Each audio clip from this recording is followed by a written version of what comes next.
gunfire. George is rushed for medical treatment. However, her condition remains unknown. To some other news now, more than 18,000 students are expected to sit the secondary entrance assessment on Thursday, and the Trinidad and Tobago Electricity Commission is moving to ensure there are no power disruptions. TNTech says it will activate an additional hotline for school principals and supervisors to report any electricity outages or safety concerns at SCA centers. The hotline goes live from 8 a.m. on Wednesday and runs until 3 p.m. on exam day. Officials can call 794-4823 or 794-7264 for immediate assistance. The Commission's regular trouble lines, 800 bulb and 800 TTEC, will also remain available around the clock. TNTech has also confirmed there will be no planned power interruptions on exam day and extended best wishes to students sitting the assessment. In Tobago now, Secretary of Education Orlando Kerr and other officials hosted a press conference at the division's headquarters on Monday to update the public about the island's preparedness for the national exam. Secretary Kerr informed the media that secondary entrance assessment scripts were received and preparations are underway for the smooth execution of the examination on Thursday in Tobago. Currently 1,005 students registered to sit the C exam in 2026 at 41 examination centers across Tobago. This year, there are 497 females and 508 males. 49 candidates are registered to write the C that will be housed at the Scarborough Secondary School. Those are the special private candidates. There are 49 of them. We have 20 students who have been granted special concessions. So far, we have 7 emergency approval. In some sport now, on Monday, 2 3-member teams selected by the Tennis Association of Trinidad and Tobago departed for El Salvador, where they will compete at the 2026 ITF World Junior Tennis Pre-Qualifying event for the Central America and the Caribbean Games. Running from March 23rd to 30th, the tournament features the region's top under-14 male and female talents seeking to advance to the prestigious ITF World Junior Tennis Finals. On the girls' side, Makeda Bain, Suri Ramcharan and Samia Mohammed earned their places, while Josiah Hills, Justin Duncan and Eli Patty slot into the boys' team. Taking a look at the weather now, there'll be sunny and at times breezy conditions with a few showers during the afternoon. The odd shower may become moderate to heavy, especially over western areas. Seas are moderate with waves 1.5 to 2 meters. And that's what's making the news this morning. But joining us right now is Vamala Balkaran, the host of Trinidad and Tobago Today. Good morning, Vamala. Good morning, Carrie. How are you on this fine Tuesday morning? I know, right? I'm doing quite well so far. What about you? I'm okay. I'm doing well. That was TTT News on Talk City 91.1 FM. Talk City 91.1. Thought-provoking conversations, bold perspectives, voices you trust. Talk City 91.1. Bigger, bolder, and more powerful than ever before. Yes, Talk City 91.1 FM. A brand new era of talk radio is here. With voices you know, trust, and respect. Get ready for an all-new lineup of the very best in talk. Andy Williams, Lennox Smith, Stephen Reese, Mr. X, Derek Charbodi, Roland Stewart, Sharon Farfan, Sudath Prasad, Heavy Duty, Alex Asing, Karen Francisco, Jerry Lean Lewis, Short Pants, and more of the voices shaping the national conversation. From hard-hitting current affairs to real community issues, culture, politics, social development, and the stories that matter most to you. This is where Trinidad and Tobago comes to talk.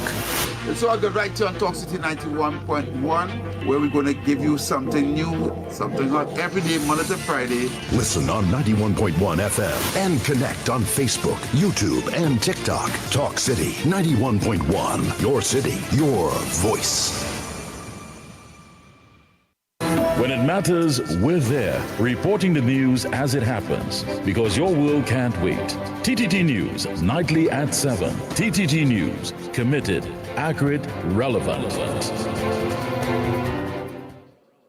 You can listen on Talk City 91.1 FM and stay connected on Facebook, YouTube, and TikTok, wherever you are.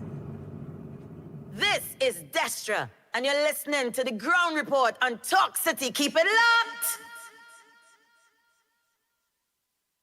6 a.m. to 9 a.m. Join Andy Williams and Lennox Smith, the Ground Report team, as they rip apart the lies, half-truth, and misinformation that the mainstream media never discuss. The Ground Report. Hard-hitting, informative, undiluted, uncompromising, and unfiltered.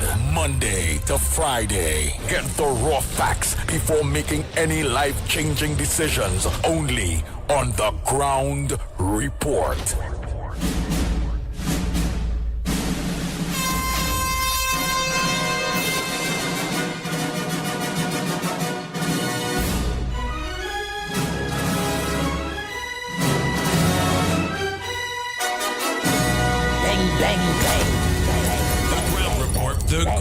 The ground report. The government of Trinidad and Tobago is not closing down Petrotrin. The ground report. The ground report. I would think that there's been very clear that all the employees of Petrotrin will exit the company. All. The Ground Report with Andy Williams and Lennox Smith.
is with us, then what can stand against? And if our God is for us, then who could ever stop us?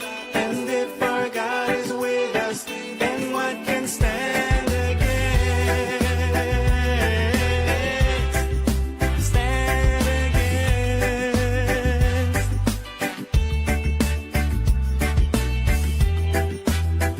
Oh boy, oh boy, oh boy, oh boy. Good morning, Trinidad and Tobago. Time check. It's 12 minutes past the hour of 6 o'clock, and you're listening to the Ground Report. Right here on Talk City, 91.1 FM. And you're also listening to us and viewing us on our several social media platforms. When you leave your maxi taxis, your PH vehicles. Right on Facebook or on YouTube. You can view us and listen to us on Real Media TT on Facebook, Real Media TT on YouTube, Corridor Transformation on YouTube, The Ground Report on YouTube. Yes, The Ground Report on YouTube. 648 Television, Irvin. A pleasant good morning to you on YouTube. At Talk City, 91.1 FM on YouTube and on Facebook.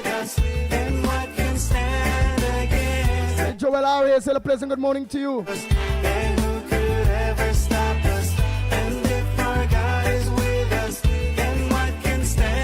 Hey, Timothy Roberts, good morning. Chandra, good morning. Durat Pasada, pleasant good morning. Primraj, good morning. Mala. Yes, Mala, pleasant good morning to you. Hey, Anthony Ford, good morning to you. Kishan, good morning. Ban, where's my long time I see you? Where what have been doing? Being miserable still? Hey, Judith. Hey, Williams, good morning. Leon Charles, good morning to you.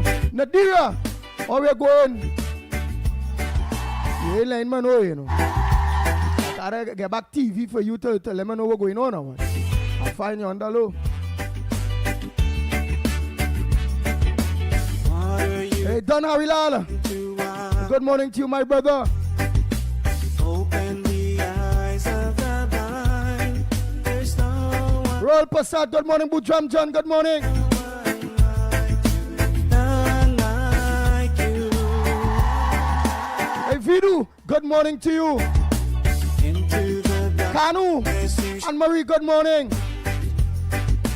Out of the Janu and Marie, good morning. eyes, there's no one like you. Hey, Pendera, pleasant good morning to you. Wendy and John, good morning. Groove Master Songs, a pleasant good morning to you. Carmen, good morning.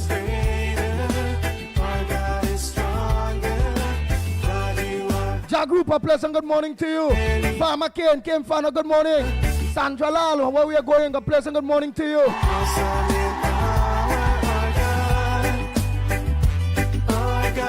Rinal, good morning.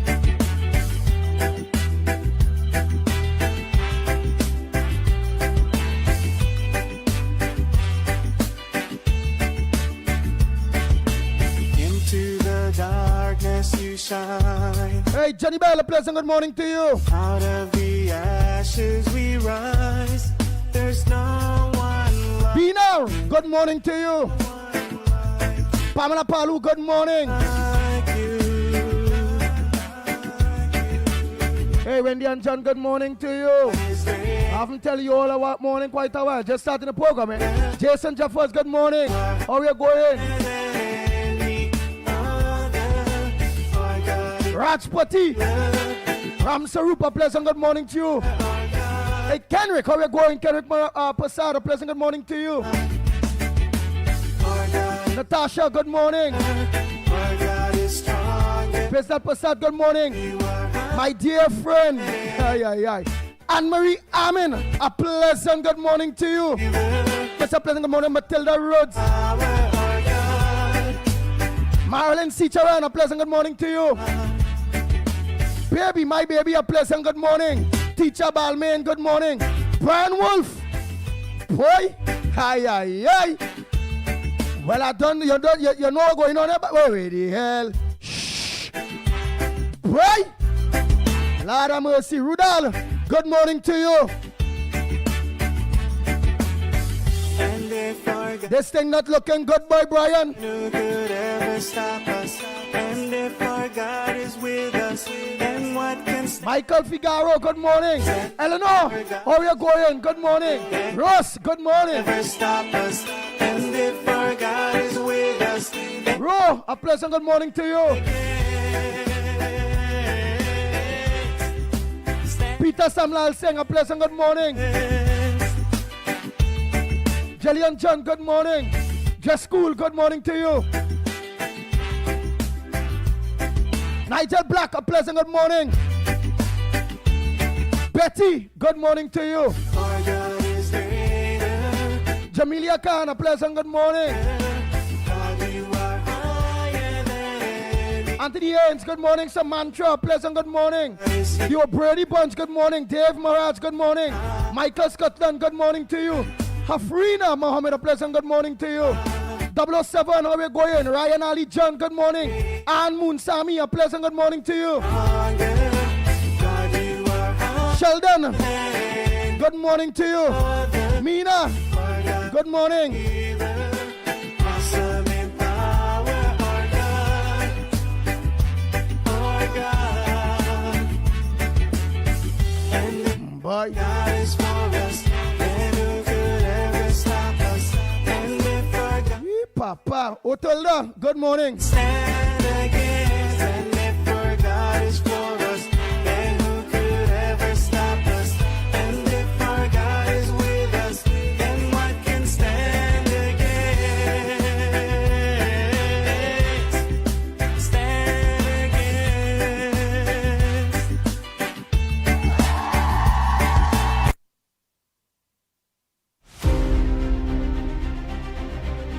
Oh Lord. Okay. Papa, good morning. Glory. Good morning. Ram Killer One. Yeah, that name. Ram Killer One. Oh, that sounds like it's a long time name with somebody at a big grocery. A grocery or a hardware, boy. Ram Killer One. It sounded familiar, you know. A senior citizen like Lennox Smith might know that surname if it play any role. That senior fella, my co-host. No, remember you can't call them old and you have to call them senior citizens. That is be very offended with that, you know, Trinidad and Tobago. Don't ever say that word O, you know, O-L-D. Oh my God. Yeah, them have more sparks than anything, you know. They all of them seniors, man. Them is seniors. You know. Good morning to all in sundry. Damien, all of you. All who I missed out. All who now joining us. Good morning. I'm going to say a pleasant good morning to Director Times. A pleasant good morning to you. You will let us know too. What is Karen? Good morning. What is the situation with our yesterday, please God? Yeah. So you got that not now, but you got that in place. What played? What was the morning, the first, second, third, fourth numbers, and if we catch any. I don't believe we have good morning, Andy. Good morning, Trinidad and Tobago. Good morning, Lennox. Yes. Good morning to you, Nigel Snipes. Lennox Senior Smith. Yeah, great boy. What do you say? Well, unlike you, Andy, I don't use dye. Oh God, but how you could say that over the radio, Lennox? Well, you took liberty, as I'm not offended or in any way would curtail you from speaking. I think I have a duty as well to speak freely. So I've responded appropriately, I think, having regard to the fact that you have asked a very pertinent question, how I could say that. So it means, therefore, the statement is in the right I don't place. die at all. I I don't die, but I just want to know, well, how you could say that? There's thousands of people listening. They're hearing you saying, but I dying, but I don't die. But oh God, I said, unlike you, And I think the essence of the statement speaks for itself. But that being as it may, or should I be more generic by saying, well, unlike others, I don't die, so you may be less offended. But if the cap fit, well, of course, I expect that you'll wear it. That being as it may, that being as it may, a pleasant good morning to all and sundry, east, west, north, south, central, in Trinidad, our friends in Tobago. Tobago, we need to hear from you a little more, having regard to some of the impending issues, quite apart from the C exam, quite apart from that removal, well, I should say officially, of that reader and personnel from the United States Army that were housed in Tobago. And of course, other developmental issues such as the autonomy for Tobago. I know that that is something that the present administration is very fervently and very, should I say, significantly pursuing, with, of course, the central government, and maybe some of the added, should I say, authority that might have been given, and recognition, to be more specific, when, of course, for the first time, the chief secretary was taken to a CARICOM meeting. I think those are significant development, and it speaks to a very good relationship between Trinidad and Tobago moving forward. So we want to hear from you in essence. Yes, indeed. And of course, wherever you are in the world, in the region, outside of Trinidad, pleasant good day to you, whatever time of the day it is in your neck of the woods, so to speak, because as you know, Trinidad and Jamaica have a different time zone. I think we're about a couple hours in front of them, or behind them, as the case may be. I can't, don't hold me to it, but I know we have a different time scenario. That being as it may, yes, indeed, yesterday we were a bit, let's say, short of firm information with respect to two matters, and I told you yesterday that I would seek, and then of course I will comment in a more appropriate, but the veracity of what we are saying will not be nestled in skepticism or is subjected to ambiguity. Well, that day has arrived, because with respect, of course, to the Hilton Hotel, remember we said that I would prefer to wait and hear from the government. Well, in a very indirect way, we have been able to glean some additional information. And what is that? That ETEC, which is responsible for that particular entity, Hilton, that's a state enterprise that was transferred to the Ministry of Legal Affairs, yes, under Saddam Hussein. Recently, I think just like last week, it was gazetted. And then, of course, when you read into the particular article, you would see that it was as a consequence of the very, what I consider to be discrepancy, for want of a better term, some differences in opinion, to be more specific, between the board of ETEC, who is indeed, I think, is the wife of the president of the Senate, we Mark. Her name is Ms. Ramkusoon Mark, and that of the line minister of the Ministry of Trade, and Mr. Mirage. And it appears that instructions was given to, of course, pursue a particular course of action for the management of Hilton. That is what I've gleaned so far. And the response by the ETEC chairman is this: listen, you have to write to me formally indicating where these resources will be coming from to engage in a 400 million upgrade of Hilton. Yes, that is what we have learned from that particular matter that was aired yesterday. And because there was a resistance by the ministry to provide such a document. I think that led to and I'm assuming here, I'm in the state of conjecture here, the transfer, because there seem to be some kind of personality differences. But that being as it may, the situation is, according to the article, tense relations, and of course the media is saying that Mr. Mirage took issue with an audit as well conducted by the board, and therefore he made, according to the article, he made statement like it's not business as usual, and Ms. Ramkisoon, the chairperson, responded by saying that nothing why she is cognizant of her duties. The minister's action could have been construed as trespassing on the authority or the autonomy of the board. Further, she challenged his tone of engagement with the board and reminded him of the need to comply with the Public Procurement and Disposal of Public Property Act. Who? All right, who? Yes, and going forward. Yeah, but who is that? About the chairman of ETEC is telling the substantive minister, Mr. Mirage, that in a very formal way. So there seem to be some differences in opinion between the minister and the chairman. Yeah, and so that the cabinet took the decision to move ETEC from under the portfolio of the ministry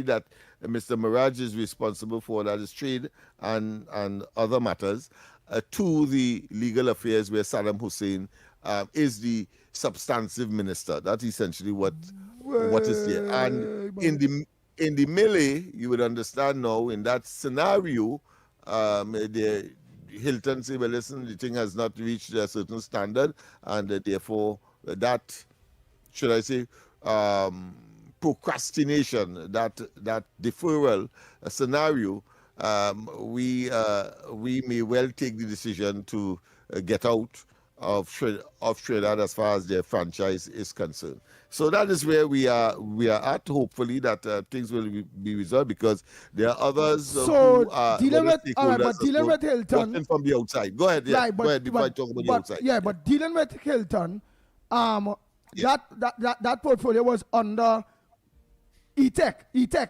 So it was under the trade. ETEC is the state enterprise with that responsibility, and ETEC itself is under the Ministry of Trade. Right. So under trade, that ETEC was responsible to deal with the Hilton situation. That's right. Yes. And why the decision was made to move it, you say? Because there are differences in opinion on the process to do so. The process to do what? To deal with an allocation of 400 million for the repairs or for the refurbishment and so on. And of course, ETEC asks, well, you have to prove to me where the money. Give me a formal letter where the money is available, because of course it wasn't catered for in the budget. Those kinds of what I consider to be fiduciary and transparency, if you want to call it, and accountability issues that seem to have emerged as a consequence. All right, but do you believe now that most chairmen of boards will be very, very particular now, knowing the recent outcome and engagement, which we can't go into it because you said we pre-judiciary, where we see in one of the papers, dailies there yesterday, that that board members of CPEP are being sued by the state for $1.4 billion. So will it now have a rippling effect where all chairmen now will want to cross their T's, dot their I's, because they see now whether a government minister, whether who or what, send whatever decision, if them only is to play, they're doing the wrong thing, that they will feel the full brunt of the law, while the people that might get them the green light or not in writing, this thing starting to reek, to me, it's a good. Because state enterprises and chairman now have to give their account. So it's a good.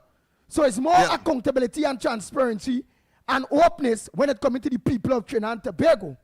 But that could cause real problems too, politically, whereby eventually might have to see where chairman might end up getting moved and all them bacchanal thing by and how will this go? If you put a chairman in place, could you move them?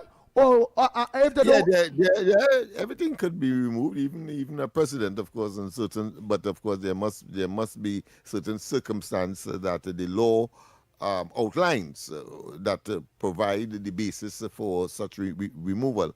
I think in the case of these boards that of state enterprises generally, I think the government of the day could generally withdraw the appointment if they believe that person is unsuited for the position, having, of course, given them an appointment prior.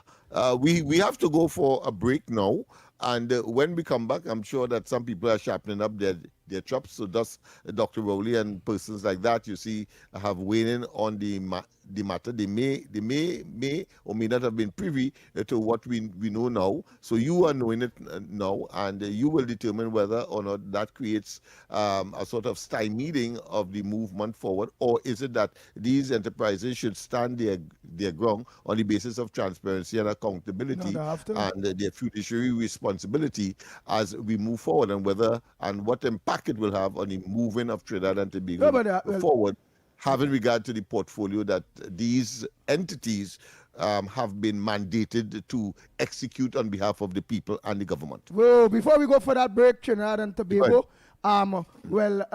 Lennox, it will be on you because I have some things to do behind the scenes here right now. Snipes will organize and put the Talk City signs between how if it go. Oh boy, just get that bed just in case, just get that bed and everything, put everything in place. Oh boy. Right, and we will be accepting today WhatsApp voice notes. Well, I will send all the WhatsApp voice notes to the regular 366 and 3053. Send your WhatsApp voice notes. And just for today, while we deal with some things here, just for today, you all will organize, but not just for today, but you can always do that. But remember, we have lines for every occasion. We have enough lines for everybody. But today, you all will be calling in live on 622-4911. 622-4911. The studios of Talk City. Let's make sure and get your calls in there. Send all your voice notes at 366-3053. Director's times will play all. Okay? So let's get yes, people. We are doing some adjustments, so bear with us. So you will call directly into the studio this morning at 622-4911, 622-4911. Just repeat, and 394-4911, 394-4911. And we'll take your call. Of course, the voice notes, well, you send it as normal, and we will play. Let's go for the break, and when we come back, more on this edition of the Ground Report. But Johnny, how come your house is twice the size of mine, but my bill is twice the cost of yours? Johnny, what's going on, boy? How your bill so low? How your bill so low? I'm conserving energy. I switch your LED at the stun of the AC, and I'm saving real money. It's our responsibility for a brighter TNT. Cut the waste and you would see. Why everybody asking me? They asking how you been so low? How you been so low? TN Tech, powering the nation into the next generation. Your news, anytime, anywhere. TTT News brings you the facts that matter most. On air and online. More ways to stay informed. TTT News covers the stories that matter. Join us nightly at 7. TTT News. Committed, accurate, relevant.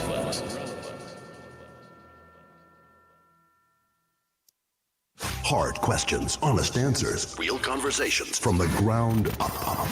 If you want to know what's really happening, don't miss the Ground Report. Weekday mornings on Talk City 91.1. This is Destra, and you're listening to the Ground Report on Talk City. Keep it locked.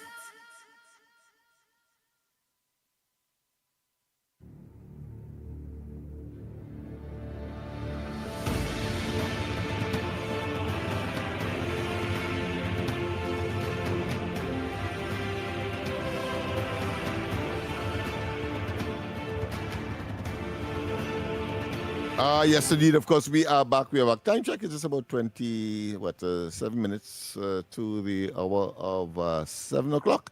And, well, of course, as we said, you call this morning only the numbers in studio here, 622-4911, 622-4911, and the other one, of course, WhatsApp line, but nonetheless, we will get it here, 394-4911, 394-4911. Andy will be, of course, in and out, so to speak, as he takes care of other business relating to the efficaciousness or the efficiency of this program, because we always do our best to make certain that we deliver as much as we can and to inform you as much as is possible, humanly and otherwise, in order to make the correct decision when the time comes in your daily lives, and of course where national matters are concerned, close to or just about elections, etc. Cup Court in SOE net, yes indeed. So we have another police officer that has been subjected to the SOE special arrangement where a detention order was issued because it is claimed that he is providing or was providing information to criminal elements as to the operations of the police in terms of raids or potential raids and investigations and so on that could have caused persons to use their high power rifle and so on. Yeah, all that was mentioned in the article. I probably will read a portion of it for you. And that, of course, is something that the purpose of the SOE was designed to prevent. And so he is now in the subject of a preventive custody order under the SOE. There's another one, of course, a teen son of late Sealot's gang leader, among 3 killed. Yes, indeed, of course, Berkey, yes. Very, very unfortunate. When I read that, a sort of chill went down my spine. Young man, still at school, was out of the football team, maybe because of injury, trekked to his mother's place, who is not living in Sealot's. However, I think is in prison for being charged. Police haven't found a gun at the home, but he was there with the 2 other friends, and all 3 lost their lives in Penal. And I think that is something that we cannot celebrate at all. And it doesn't matter whether it was Berkey's son or not. It doesn't matter.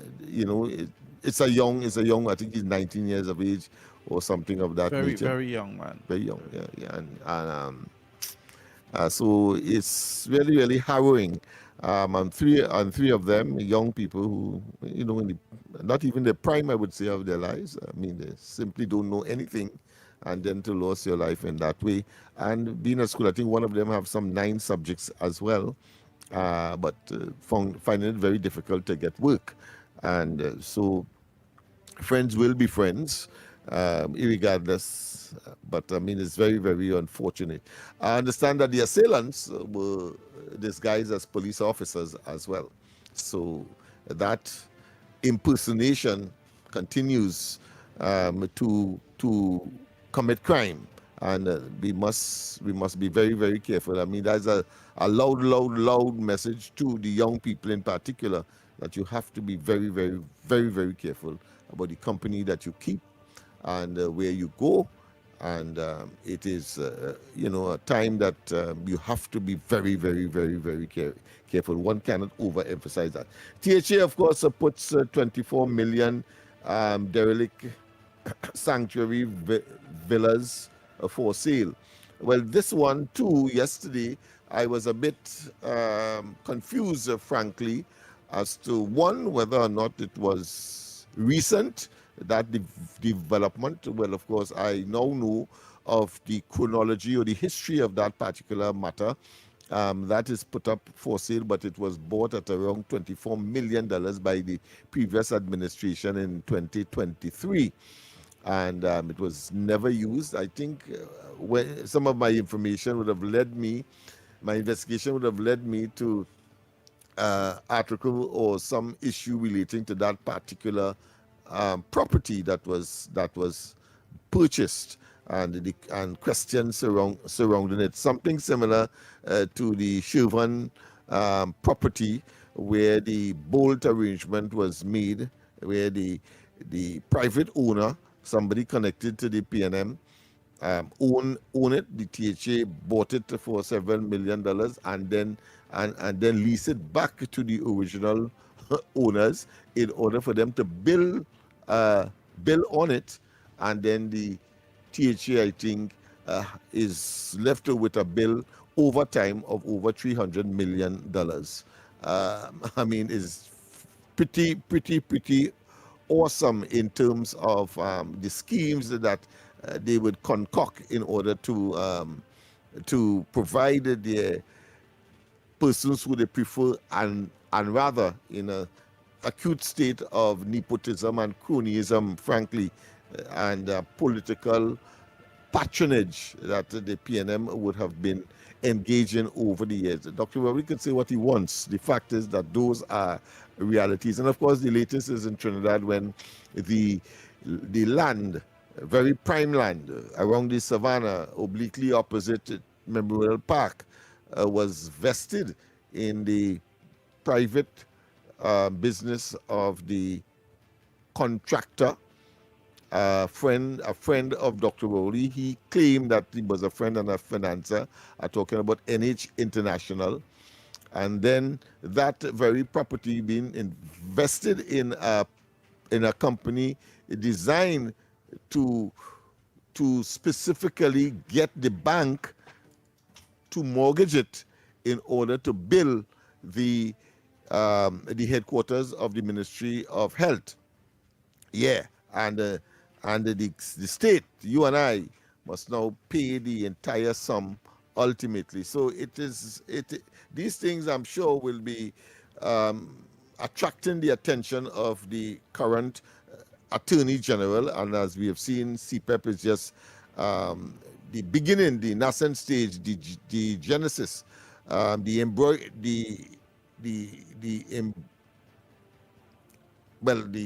beginning stage of these kinds of revelations that will be coming out and will be played out in the courts of this country, because it simply cannot continue like this. The lines are open, as I said, and we will continue to, of course, take your calls. The numbers to call, 622-4911. I think I've spoken enough. 622-4911. And then we have 394-9411.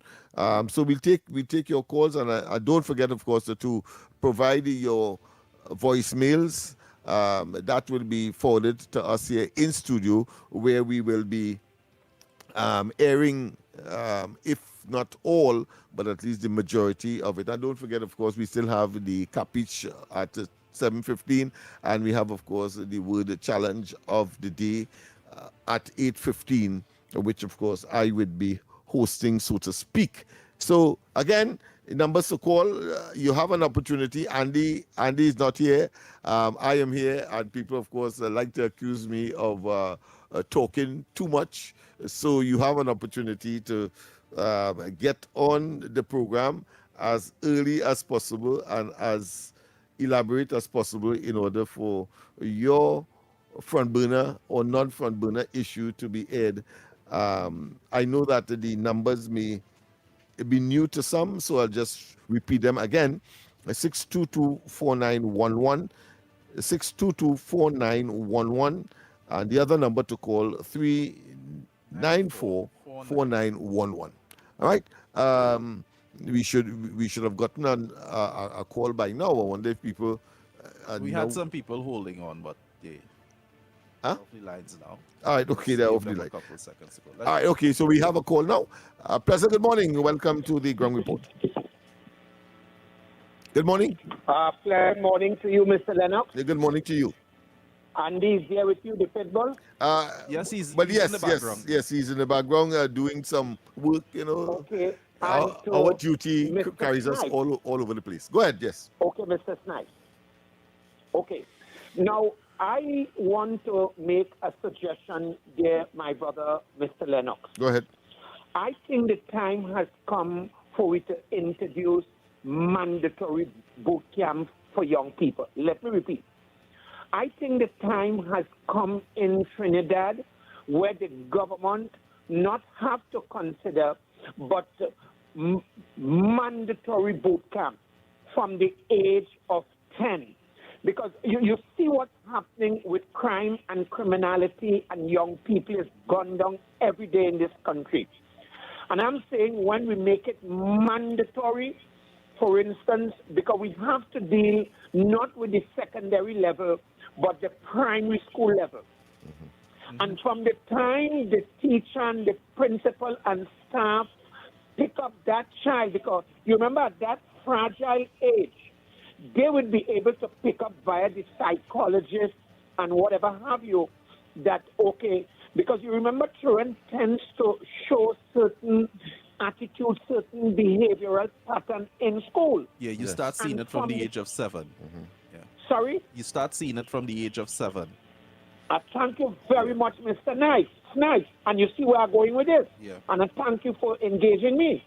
And I'm saying, if we recognize from the age of 7, this is where I call on the Prime Minister, the Minister of Homeland Security, Roger Alexander. I know they have a lot of units. I think it's time. The time is right. Mandatory boot camp. And what you said, Mr. Snipes, from the age of 7. I think this year will deal with that errant homes, manhood, parenthood. I think this is the solution. Sometimes I'll say this before I take my leave. Sometimes we have to give that bitter pill, that bitter medicine, that Zevapic, in order to cure that cold. And I'm saying, to repeat myself, the time has come where the government have to hold the bull by its horn. Because you remember that horse would already bust the stable. And I'm saying the only thing left in Trinidad is mandatory boot camp, as what you said, Mr. Snipes, from 7. And I think this is the key. And I know the government personnel is listening. Perhaps the Honorable Prime Minister is listening too. And the ministers, yeah, and even Minister Wayne Sturge, together with Minister Roger Alexander, look with your technocrats, tweet it. It is time we bring a mandatory boot camp from the age of 7 based upon what Snipes said. Mr. Lennox, I would like to hear what is your take on this, because this is a good idea. It's a pertinent discussion, and I think there's where we need to go. Tabakita. I ain't gonna lie, Lennox Smith. Mr. Tabakita have a good take. That is a good thing, that mandatory boot camp situation. Yeah. Andy, you there? Yeah, I said yes, he's online at this time. Go ahead, Andy. Yeah, what I'm saying is that is good. That thought is good, but the mandatory boot camps in order to pull it back together. But we would not get through with it being passed, because we will still need a special majority, because that is enforcing people rights now. So you will need the support of the opposition, the PNM, and we all know when it coming to criminality, when it coming to somehow trying to bring this country back on the right track, they're not supporting nothing good, nothing. Whether it be the ZUSO, whether it be what the dress, not supporting nothing. Based on helping bring back this country. I'm glad you would have got it. And I'm glad go ahead, Mr. Tabaki. Let me Yes. say this before I leave. Go ahead. I think the government have educated and technical people that they must be able now to bring laws to the parliament where it do not need a special majority. And in this case, where you talk in terms of boot camp, let them bring it in such of a way that they do not need the opposition support. But as I take my leave, Andy, I heard you tonight. Lennox, I want to hear your take on this mandatory boot camp. I think this is where we have to go. Tabak it out enough. I thank you. Yeah. All right. We have another call. Let's take as much call as we can. Of course, I will respond at the appropriate time. Good morning. No other call yet. Oh, no call yet. Yes, indeed. I think that should be one of the mechanisms that should be available to fight the scourge that we now possess. But I want to also remind that this has been bandied about sometime in the past, maybe about 10 years ago. And of course, the resistance to it, not just the politicians, but certainly the religious groups, those sections of the society that believe that why are you putting me in this maelstrom, in this mortar, when my kids are not so engaged, and therefore I think the entire thing would have collapsed. Of course, we have to look at the age at which that happens, because, you know, when you talk about 7 years, you're talking about children that are still in primary, at the primary level and kindergarten. At 7, you would start to do your psychiatric evaluations and make sure that the child is all right. You're not going to take them at 7 and put them in a boot camp from 12. I just want to make sure that we understand that. Because there must be a more mature age. But you know, Lennox, he really did touch a nerve there, because I, from a young man growing up, I said, why don't we have national service? When I saw what was taking place with young people, young men especially in this country, I remember at one point in Trinidad here, we had youth camp. You know? We had youth camp that you would go to but it wasn't mandatory. It wasn't mandatory, and I think it was voluntary. At some point, if you're not qualified and if you're not able to academically make the grade, because we have to educate our population, you know, whether it be academics or whether it be by trade, at some point someone has to say, no, we would not allow you to fall by the wayside. You either come and serve in the military, or you go and learn a trade, or you serve in the military and learn a trade. Something has to be done to save But as Andy rightly said, the whole question of mandatory, and there are some constitutional parameters because that of our democracy, of course, must be so engaged. But I also want to look at the whole question of other areas. We go to the line. Good morning. Welcome to the Ground Report. Good morning. Lost that one? Yes.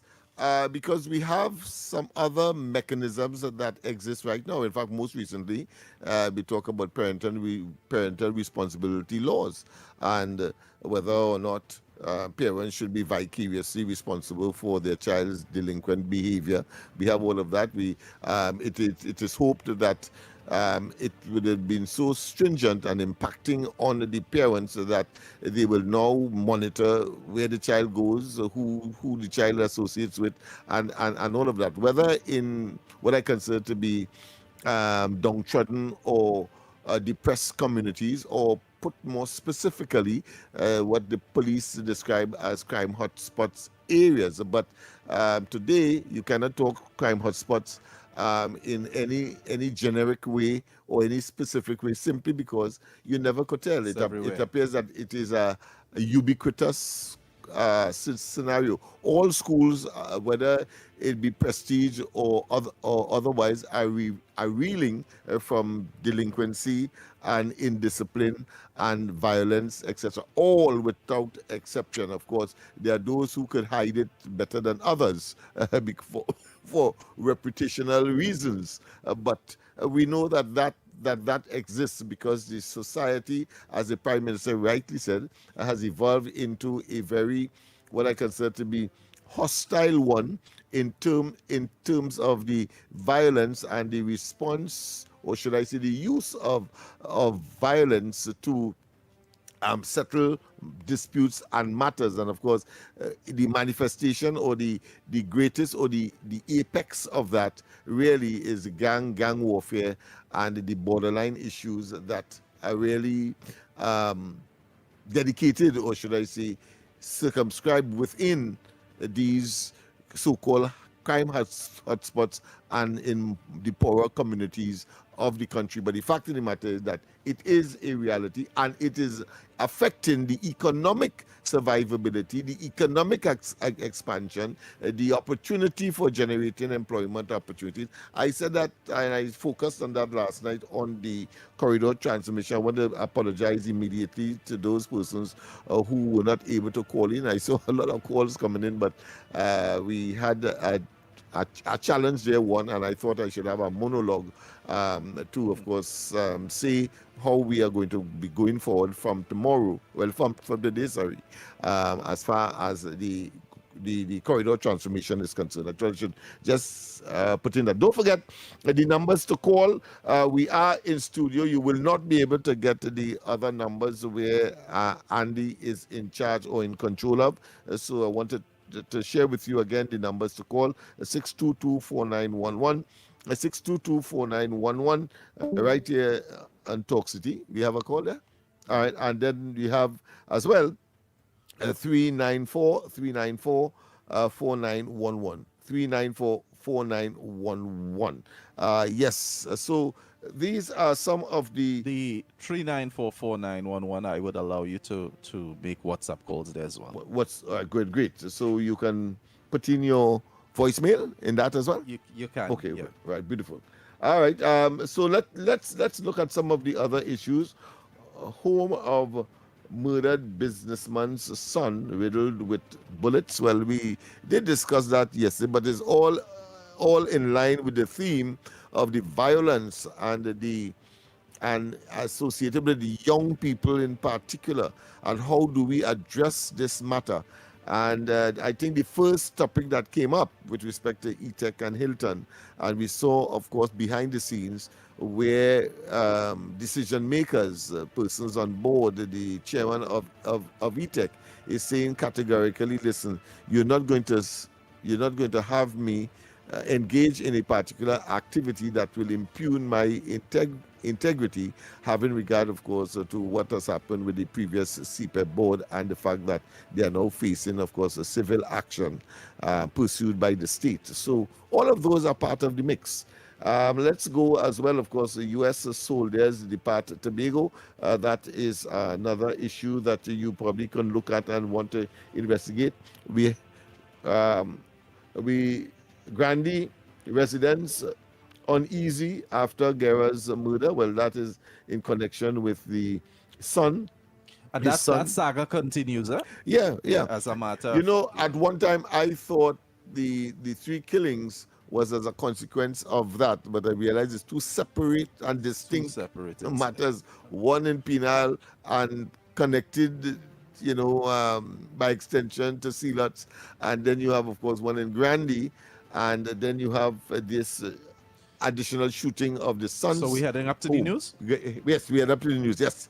Let's go for the news, of course, the 7 o'clock news, TDT News, and when we come back, more live and direct from the studios of Talk City 91.1. Update. I'm Carrie Roberts. Making the news at this time. Cultural shifts are needed towards skills training. Minister of Tertiary Education and Skills Training, Professor Prakash Prasad, said this is especially important for the advancement of education in the region.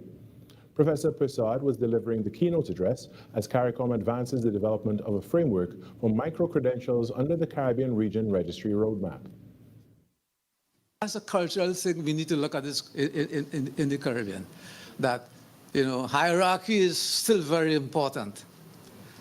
All jobs are important. All jobs are important. And therefore, we should have that cultural change. So part of making micro-credential important and acceptable, and especially with regard to skills trading, we need to know and put this education out there that it is important, just as important. Micro-credentials are short, focused, and often digital certifications that validate proficiency in a specific skill or competency. The proposed framework aims to create a cohesive, inclusive, and transformational response to learning at the tertiary level. Professor Prasad noted that the cultural mental shift towards skills training is essential if Caribbean education systems are to remain relevant and future-ready. See, for too long, we have this idea that young people, they have to give up their lives to go to university for 3 and 4 years, study day and night to get a degree. So in effect, you reduce your living. Micro-credentials allows you to live with your family, have, in other words, in a broad way, education and living balance, life balance, and education balance. This is what we need. The Commonwealth of Learning, in partnership with CARICOM and hosted by the Ministry of Tertiary Education and Skills Training in Trinidad and Tobago, will host discussions over the next 2 days to finalize the framework. In other news, the government of Trinidad and Tobago is reaffirming that the nation remains open for business. This comes as the Trinidad and Tobago Manufacturers Association hosted an inward trade mission on Monday, welcoming delegates from Martinique, Guadeloupe, and French Guiana. The TTMA's Doing Business in TNT seminar is focused on deepening economic and cultural connections between Trinidad and Tobago and the French Caribbean. Acting Director of Trade Facilitation at the Ministry of Trade, Investment and Tourism, Neville Alexander, emphasized that building strong and dependable trade partnerships is critical to the country's ongoing development and economic diversification.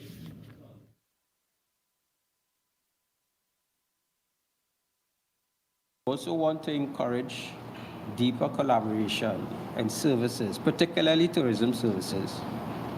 Travel between Trinidad and the islands, such as Martinique, for instance, has been growing. It is our desire to further deepen our engagement in these areas as we seek to develop niches such as yachting, medical, sport, business, and ecotourism areas as potential drivers for the services sector ourselves. President of TTMA, Dale Parson, emphasized the importance of creating opportunities for entrepreneurs and strengthening support for small and medium-sized enterprises. To empower SMEs, let us focus on the backbone of our economies, small and medium enterprises, by facilitating partnerships and reducing barriers for entrepreneurs. We can create meaningful economic participation. The Trinidad and Tobago Police Service carried out a major anti-crime exercise in the southwest, leading to multiple arrests and the seizure of illegal firearms and ammunition. The operation, dubbed Operation Chopper, occurred over the weekend across the Point Fortin and Guapo districts. Acting under emergency powers regulations, officers conducted targeted searches at several locations linked to persons of interest. Police seized a shotgun, 7 12-gauge cartridges, and 2 rounds of 9mm ammunition. 2 people were arrested for firearm and ammunition possession, while a third was held for ammunition offenses. In some sport now, the West Indies women's cricket team has been fined following their T20 international opener against Australia in St. Vincent and the Grenadines on Thursday. Captain Hayley Matthews and her side were docked 10% of their match fees after finishing 2 overs short of the required over rate. Match referee Rion King ruled the side fell 2 overs short of their target even after time allowances, triggering an ICC Code of Conduct sanction that cost players 5% of their match fee per over. The result, a 10% fine across the squad. Captain Hayley Matthews accepted responsibility and pleaded guilty to the charge, avoiding a formal hearing. The offense was brought on by field umpires Lauren Agenbag and Jacqueline Williams, third umpire Candice Laborde, and fourth umpire Maria Abbott. In the weather forecast now, there will be sunny and at times breezy conditions with a few showers during the afternoon. The odd shower may become moderate to heavy, especially over western areas. Seas are moderate with waves 1.5 to 2 meters in open waters and up to 1 meter in sheltered areas. And that's what's making the news at this time, but after the break, we return to Trinidad and Tobago today. Your world moves fast, so do we. TTT News brings you the people, events, and issues that matter most. Stay informed, stay ahead. TTT News, every night at 7. TTT News, committed, accurate, relevant.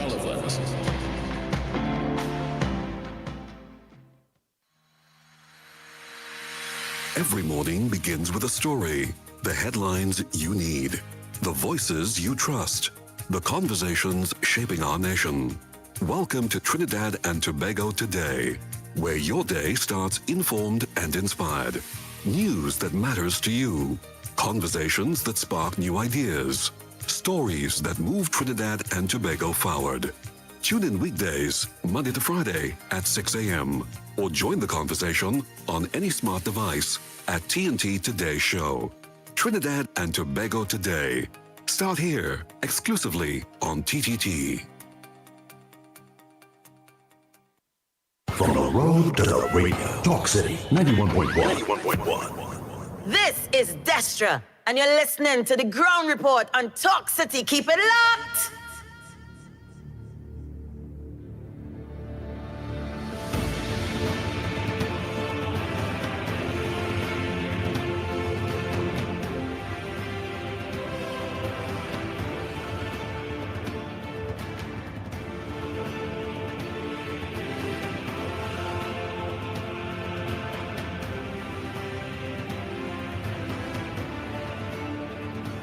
Yes, indeed, of course. So we are back.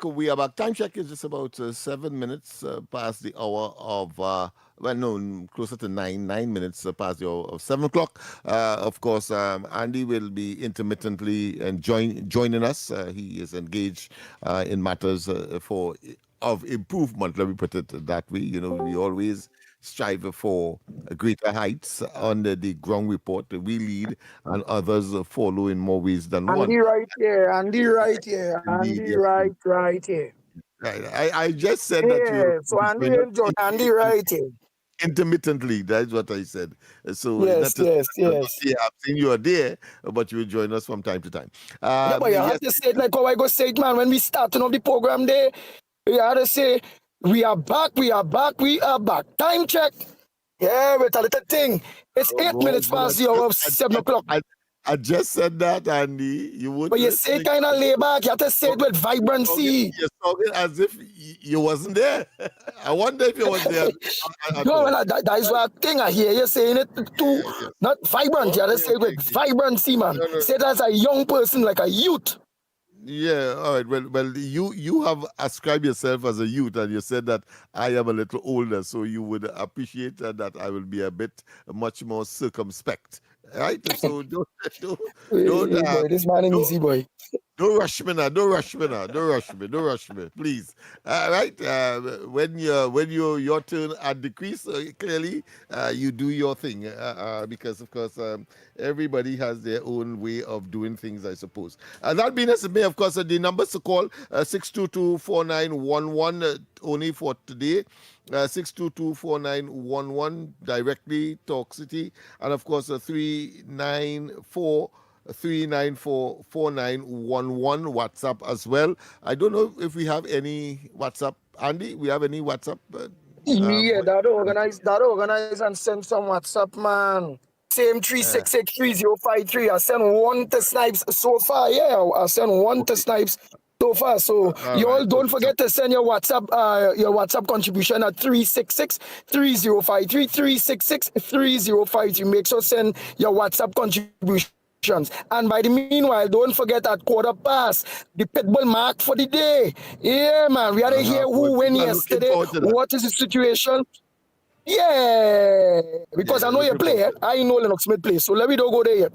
Because he's losing out. He's losing out big time. Yeah. This man presumptuous, but I suppose that's the pitbull. So you expect that kind of rugged approach to any matter at all, because he wants me to say, we are back, and the time check is now 9 minutes past your 7 o'clock. That's what he wants me to say. Now I could, but it, but it would be an impersonation. It wouldn't be natural Lennox Smith. So to each his own, so to speak. But that being as it may, the Let's lines. go to the voice note. Oh, let's get the vote. All right. Andy, good morning to you, Lennox, Mikey, Nigel, and to everybody out there. You know, I don't know how people could be so dishonest and disingenuous, you know. Busman so loved Julian John. He want Julian John to take over everything. But yet still, he has not acknowledged or recognized how much work Julian John has done as yet as the Minister of Works. Julie Judd told us how many potholes and everything that she has patched. And this man coming to say that this government is there a year, not a year yet, you know, but a year, and they have not done anything in the country. That man is so dishonest. And are we paying property tax?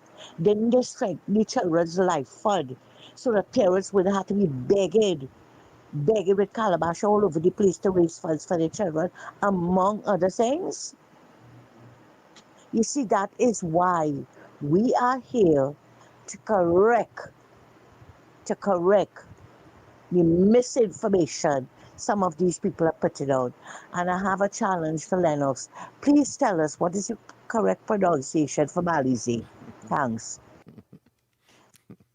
I feel like we heard that voice. Yesterday, yes. Yeah. So it would have been a repeat.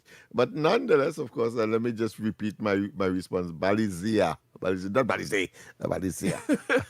Balizia. I omitted, of course, to find out where the origin is from, but it's songs, French songs, a bit Italian kind of thing. But of course, I'll get it eventually. But the fact is that the lines are open. Of course, 622-4911, 622-4911, and 394-4911, 394-4911. And of course, Andy will be in touch with us intermittently. It's just about time for us to go into all Capich. right, Andy's Capich. Andy, you better give us it. Yes. People relying on you. It's just about time to go Yeah, to the Nice. Andy asked me Trinidad and Tobago. to give Yes. you guys what played yesterday. Okay. You know, so at 10 a.m. we had 36. At 1 p.m. we had 35. At 4 p.m. we had the number 7, and at 7 p.m.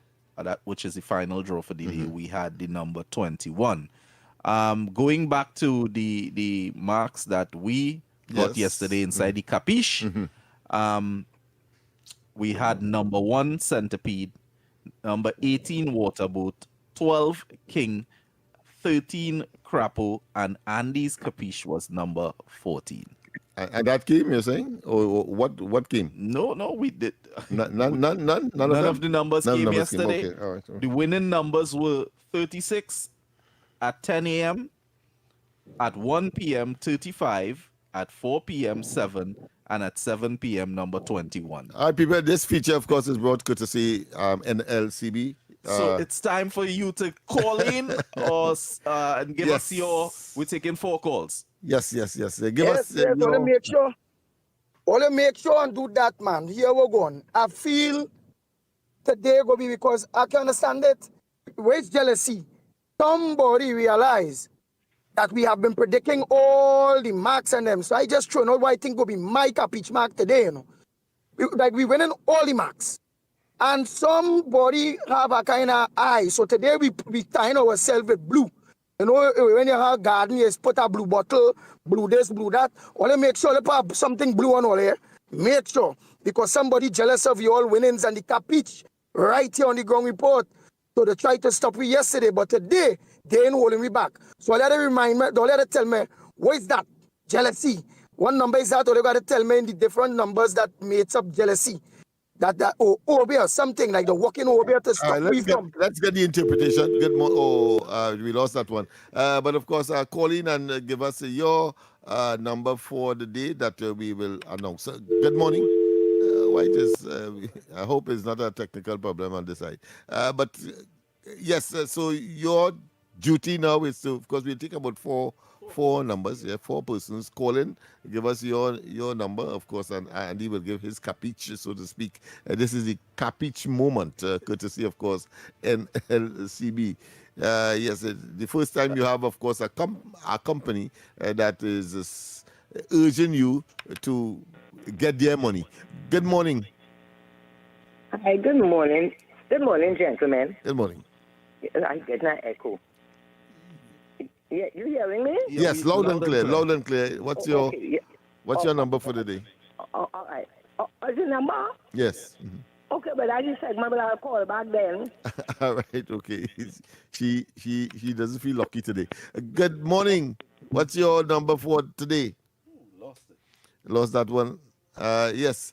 This segment is for those persons who feel that for one reason or another They have the Capich. you have the number for today. Yes, You Capich. walk out in the yard this morning and you saw a centipede, or Yeah. you was cleaning the garden, you saw a I- little snake. I remember a fella in Laverton, he threw some crapo in somebody's yard and to make them feel look he's a Obia man.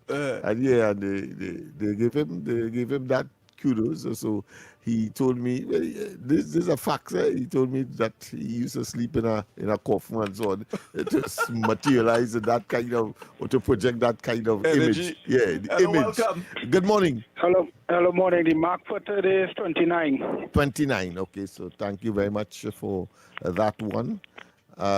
Yes, that's one. We want to get three more, and Andy will give his.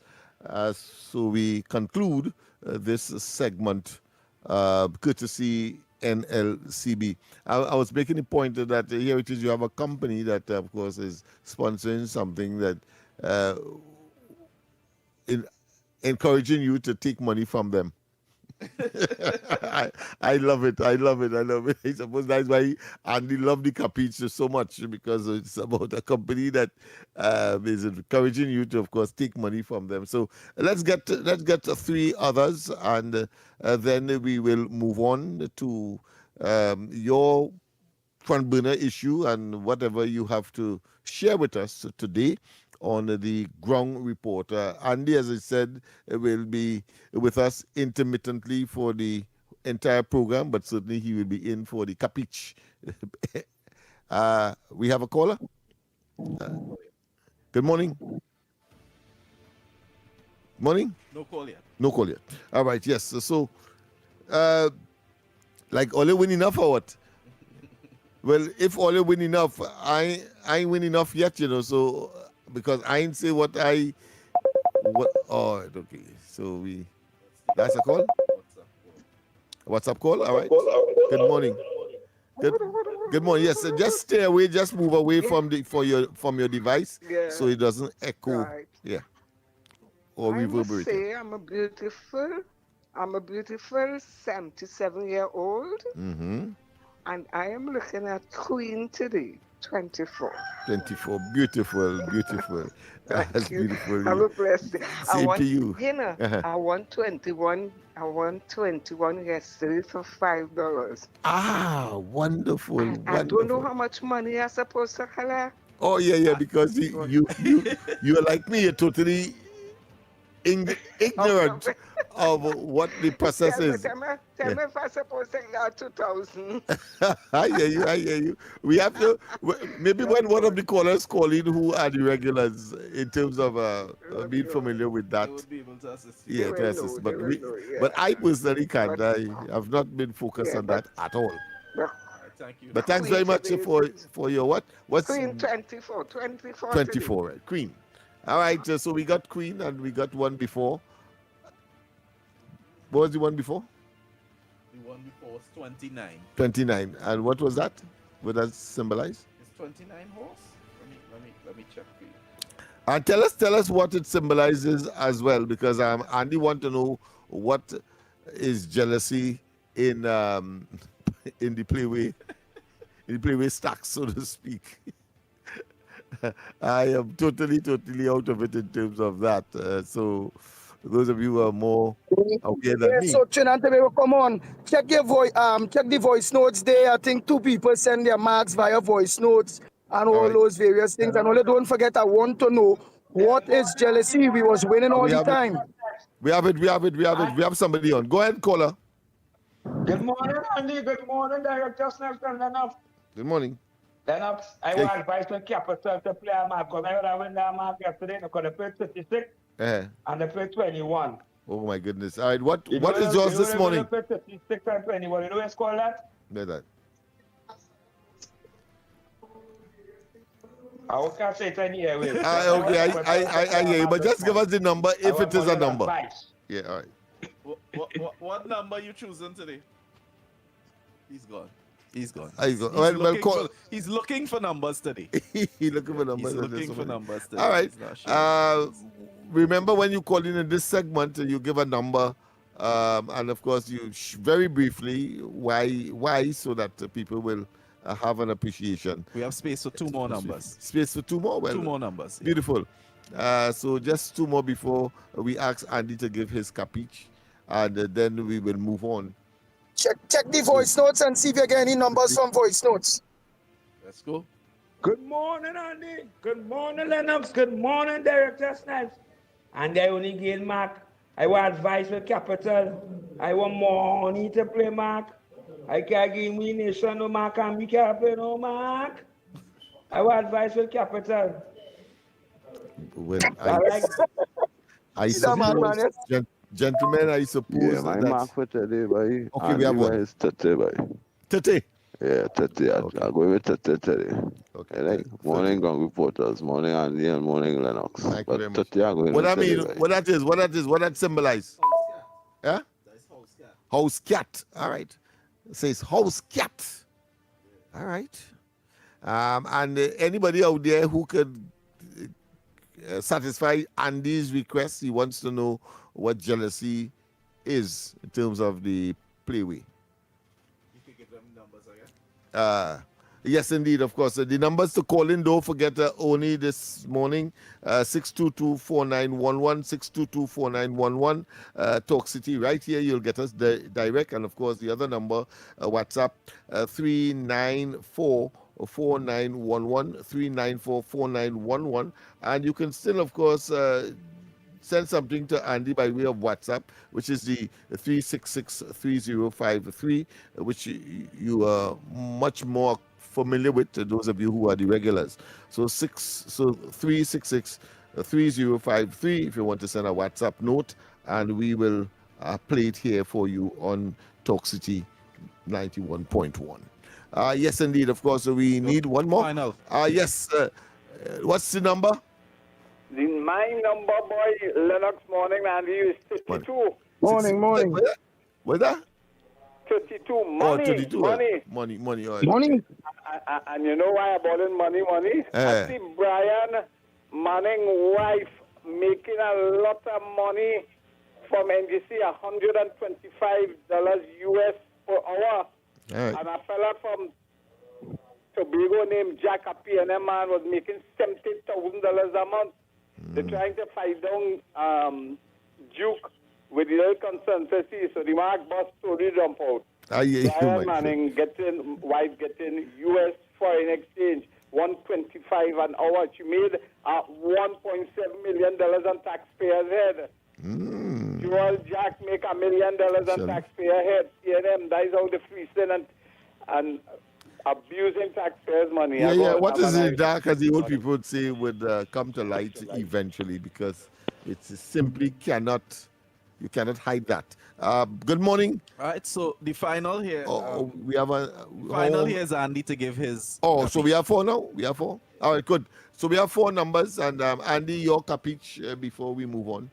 Yeah. I find everywhere you look is dead, shoot, dead, shoot. Bodies dropping. So I feel they said dead man this before. I think they said dead man is 4. So I feel I go look at dead man today. All right. 4. And in fact, by sheer accident, I think that is what we were talking, whether directly or indirectly, because we had this, of course, situation in Grandy. We had the situation in Penal with three young people losing their lives. And the other one that I would want to address, apart from the scare of the people in Grandy, we also have the situation where this budding or this potential cricketer, her funeral was executed only, I think, yesterday or the day before. Tragic death, and a female female cricketer who lost her life as well. So maybe you may just be correct when the balls are rolled and the pronouncements would have been made. Yes, indeed. So we have come to the end of this segment. Miss Woodbrook, I observed that voice. You can call back now and give your contribution. Having called earlier, not recognizing that the segment of Andy's Capich was in session. So you can call back. Well, all right. So today, Trinidad and Tobago, we will be very, very lucky today. Yesterday, unfortunately, with Andy's Capich or with the playway, somebody give you a blue eye. So today, make sure they wrap something blue on all it. Put something blue on all it before you play, or walk with a garlic in your pocket. All you hear that? Because we have to break that zombie that stop that one time we ain't win something. So let's make sure to do that. So what we're going to do by the meanwhile, before we come back into the current affairs, get them it, and then we go for the break and come back, and then we go take some calls. All right, so the marks for today inside our Capich, number 29, Opiaman. That's number 29, Opiaman. 24, Queen. Number 24, Queen. Number 30, House Cat. Number 30, House Cat. And number 32, Shrimp. And of course, the Capich for today, given by Andy, is 4, Dead Man. Dead Man. Wow. Let's go for the break. And when we come back, more on this edition of the Ground Report. Your stories, your communities, your country. TTT News is everywhere, on the ground, across Trinidad and Tobago, and on every smart device. When it matters, we're there, reporting the news as it happens. Because your world can't wait. Your world moves fast, so do we. TTT News brings you the people, events, and issues that matter most. Stay informed, stay ahead. TTT News, every night at 7. TTT News, committed, accurate, relevant.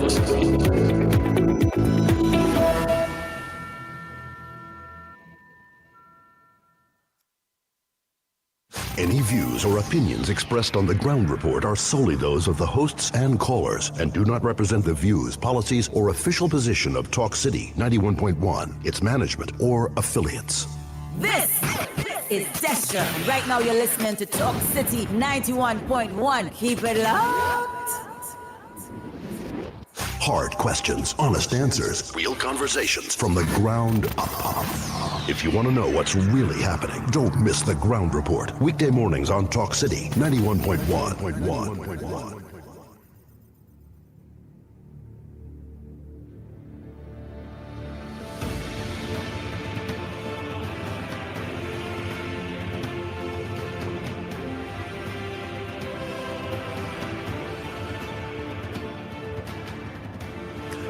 Yes, indeed. Of course, we are back. Time check is just about 30 minutes past the hour of 7 o'clock. And we continue, of course, not only to take your calls, but to address, I think, the elephant in the atmosphere, frankly, as to solutions. We are in a state of emergency, but yet still we are seeing the uncomfortable array and execution of people, and one have to focus therefore on what next, what more can we do. And I think this morning's discussion seemed to identify and is looking for solutions in that direction, in addition to that which would have been given by. So what we know for sure, as I said last night, that this thing is not a police solution on a sustainable basis mission. It has to be a all of society, not a all of government, a all of society, of which government plays a part. But the sustainable addressing of this problem lies with the people within the society, and in particular within those communities that are most affected, whether as perpetrators or whether as victims. I have a question for you. Go ahead. Yeah, but what I'm watching too before my director Snipes asks that question is that at this point in time, while it have a state of emergency, at this point in time, it's like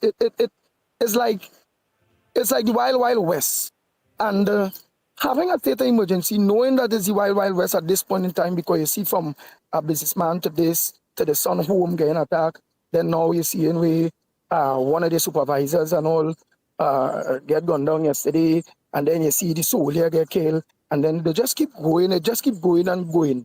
What do you believe the state should try to do now, or would the SUSO bill back then would have been able to help that, or not necessary? Because we're talking about curving it to the extent where people could we trying to curve it to the extent the detail where whoever decide so emboldened within the SOE that they could organize still and be so brave in the SOE.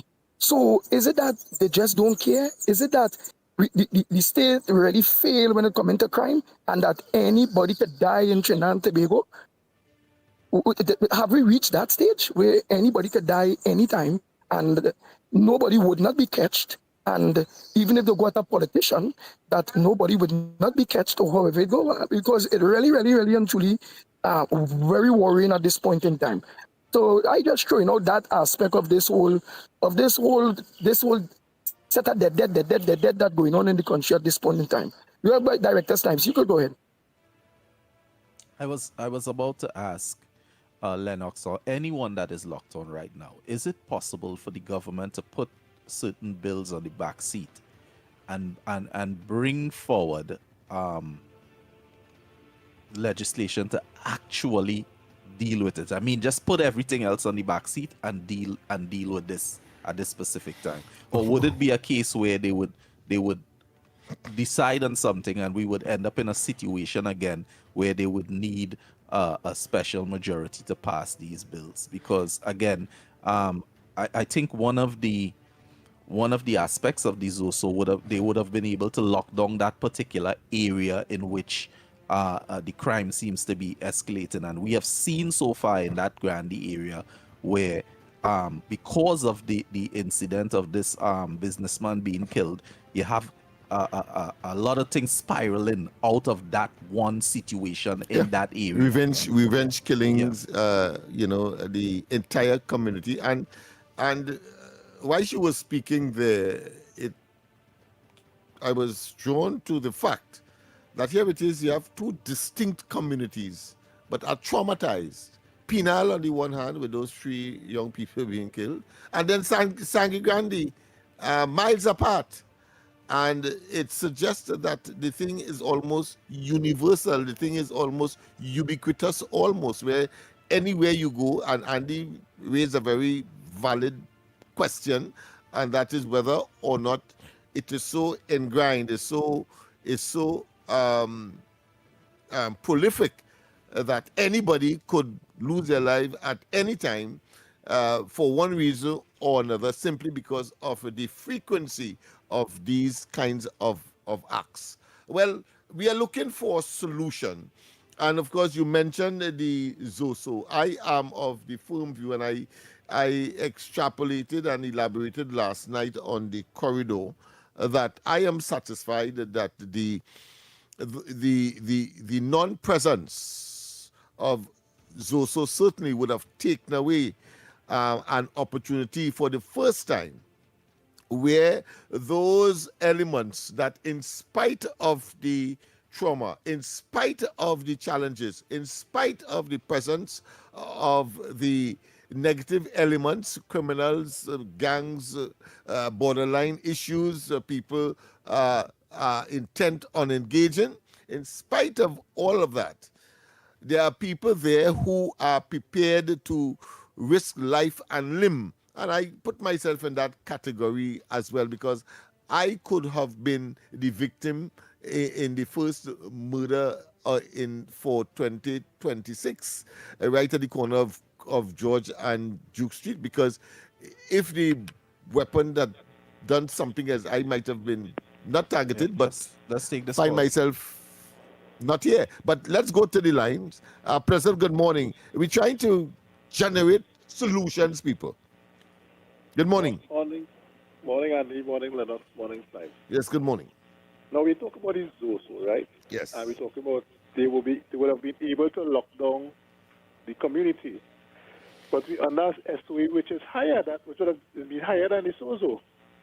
So what is stopping the security team from locking down the area? Let me say Sandy Grandy, which we see in killings. What is stopping them from going into Grandy the same way if it has Zuzu, from locking down the community, finding out what's going on with these fellas and them up there? What is the problem? What is the cause? It don't have no difference really, you know. They could do the same thing. Is it that at this stage they don't have the information, so the detectives are weak in performing their duties?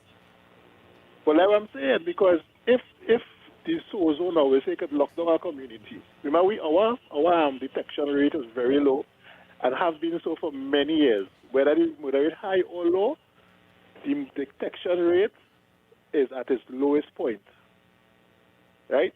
So this is where they have to gather intelligence now to get these criminals, and the police service at a low right now. Nobody's want to talk to the police.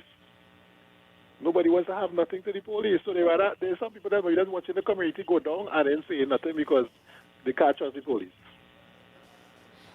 Mm-hmm. So I don't know what kind of solution they could come up with. They could say, all right, we're setting up people, let me have jobs in Sandy Grandy, let me have jobs in these places, but I don't think that would stop it because the criminals really don't want to work. No, they don't. They don't want. So you can set up how much jobs if you want and say we open up this program, that program, the criminals not going. Because that is their job. They could be a criminal selling wares and making their money outside, because when they go for a job, you're working for 200 a day. When you're a criminal, it's thousands a day. So they ain't going to change. We need the intelligence-driven policing. Get the criminals, get down in there, find out who committing the crimes and deal with them. That's what they need to do. Thank you. All right, gentlemen. Thank you very much. Let's go again. We have another call. Go ahead, caller, because we give way to you. Hello. We're looking Good for morning. solutions. Good morning. Yes. I have a feedback. Mm-hmm. Now, you said you want solution-driven solution point. Yeah, what is here? What is existential appear not to be effective as we would like. Right. So let me come up with this solution. I think in selecting a commissioner of police, and this is my opinion here, we give you a 3-month probation. And if within that 3 months, 6 months, you did not perform, we're going to remove you. You see, I'll tell you what. If we're dealing with crime and criminality, and the police is in charge of that, and the head of it cannot deliver, I am saying here what? Brother, we give you 3 months. And within that 3 months, you must prove yourself. And if 6 months we did not see it, then we go to the parliament and move you. So what will now happen? Now, I'm not throwing blame squarely there. But what we will be doing, we'll be setting a precedent to tell you, as you get on the job, I don't want to hear about no honeymoon. I don't want to hear about no year, because you have been a police already. What we would have done, we would have given you a higher position, the highest in the police service. And if you cannot perform within 6 months, hear what is happening. We're going to buy out your leave. So what will now happen, the commissioners who come in behind, they will know, look, it's a no-nonsense approach. You've got to come with your plan. In other words, let's use this term, Lennox used it this morning. If you do not have the proper mechanism and framework, then you can't deliver. So I am saying the time has come to the government, the police service commission. That time has come. No more year and 2 years. Brother, hear me. 3 months, and then 6 months. And if that you didn't deliver, you with buyout your leave, we get another commissioner. I would like to hear your take on that. But you see, we're dealing with a different time, and we need to send the message to the top brass in the police service. This is what we're going to do. Tabak it out and off. Snipes, Andy, and Lennox, I would like to hear your 2 cents on this issue. I thank you. Well, performance and target, it appears to be focused there within a constrained time. But let's go to the line. We want to get as much participation as possible in this discussion, because as I've said, I have gone beyond all of government approach. I think that is more politically savvy. I think it's an all of society approach. Good morning. Good morning. Good morning. Yeah, first time caller. Go ahead, caller. Thank you very much for calling. Where are you calling from? I'm calling from over. Go ahead, move on. Right.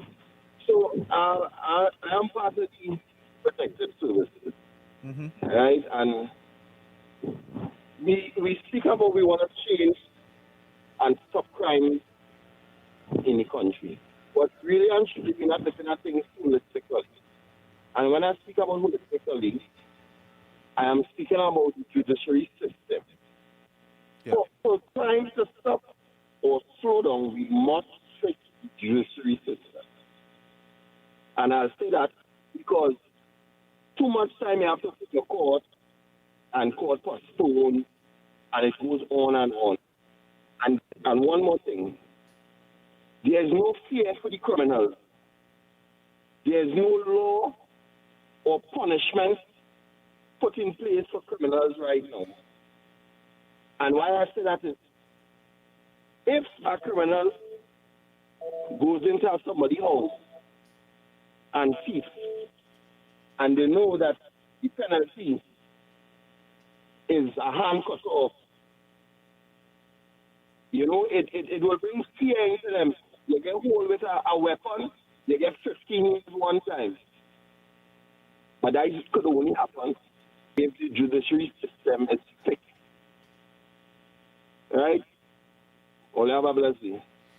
Thank you very much. You know, you could feel the desperation in that presentation, as we have seen in many others. But let's go to the lines. We're looking for solutions.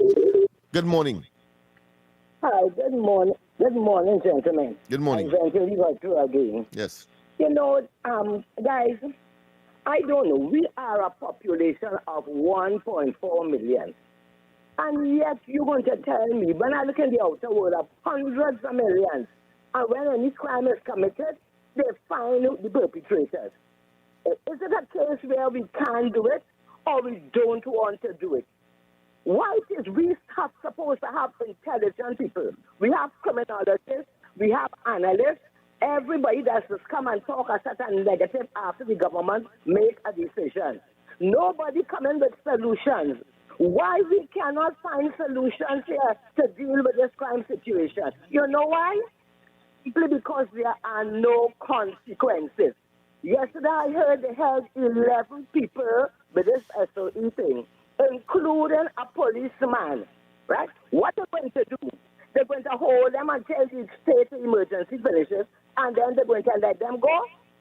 Then we have to get real dread in this country.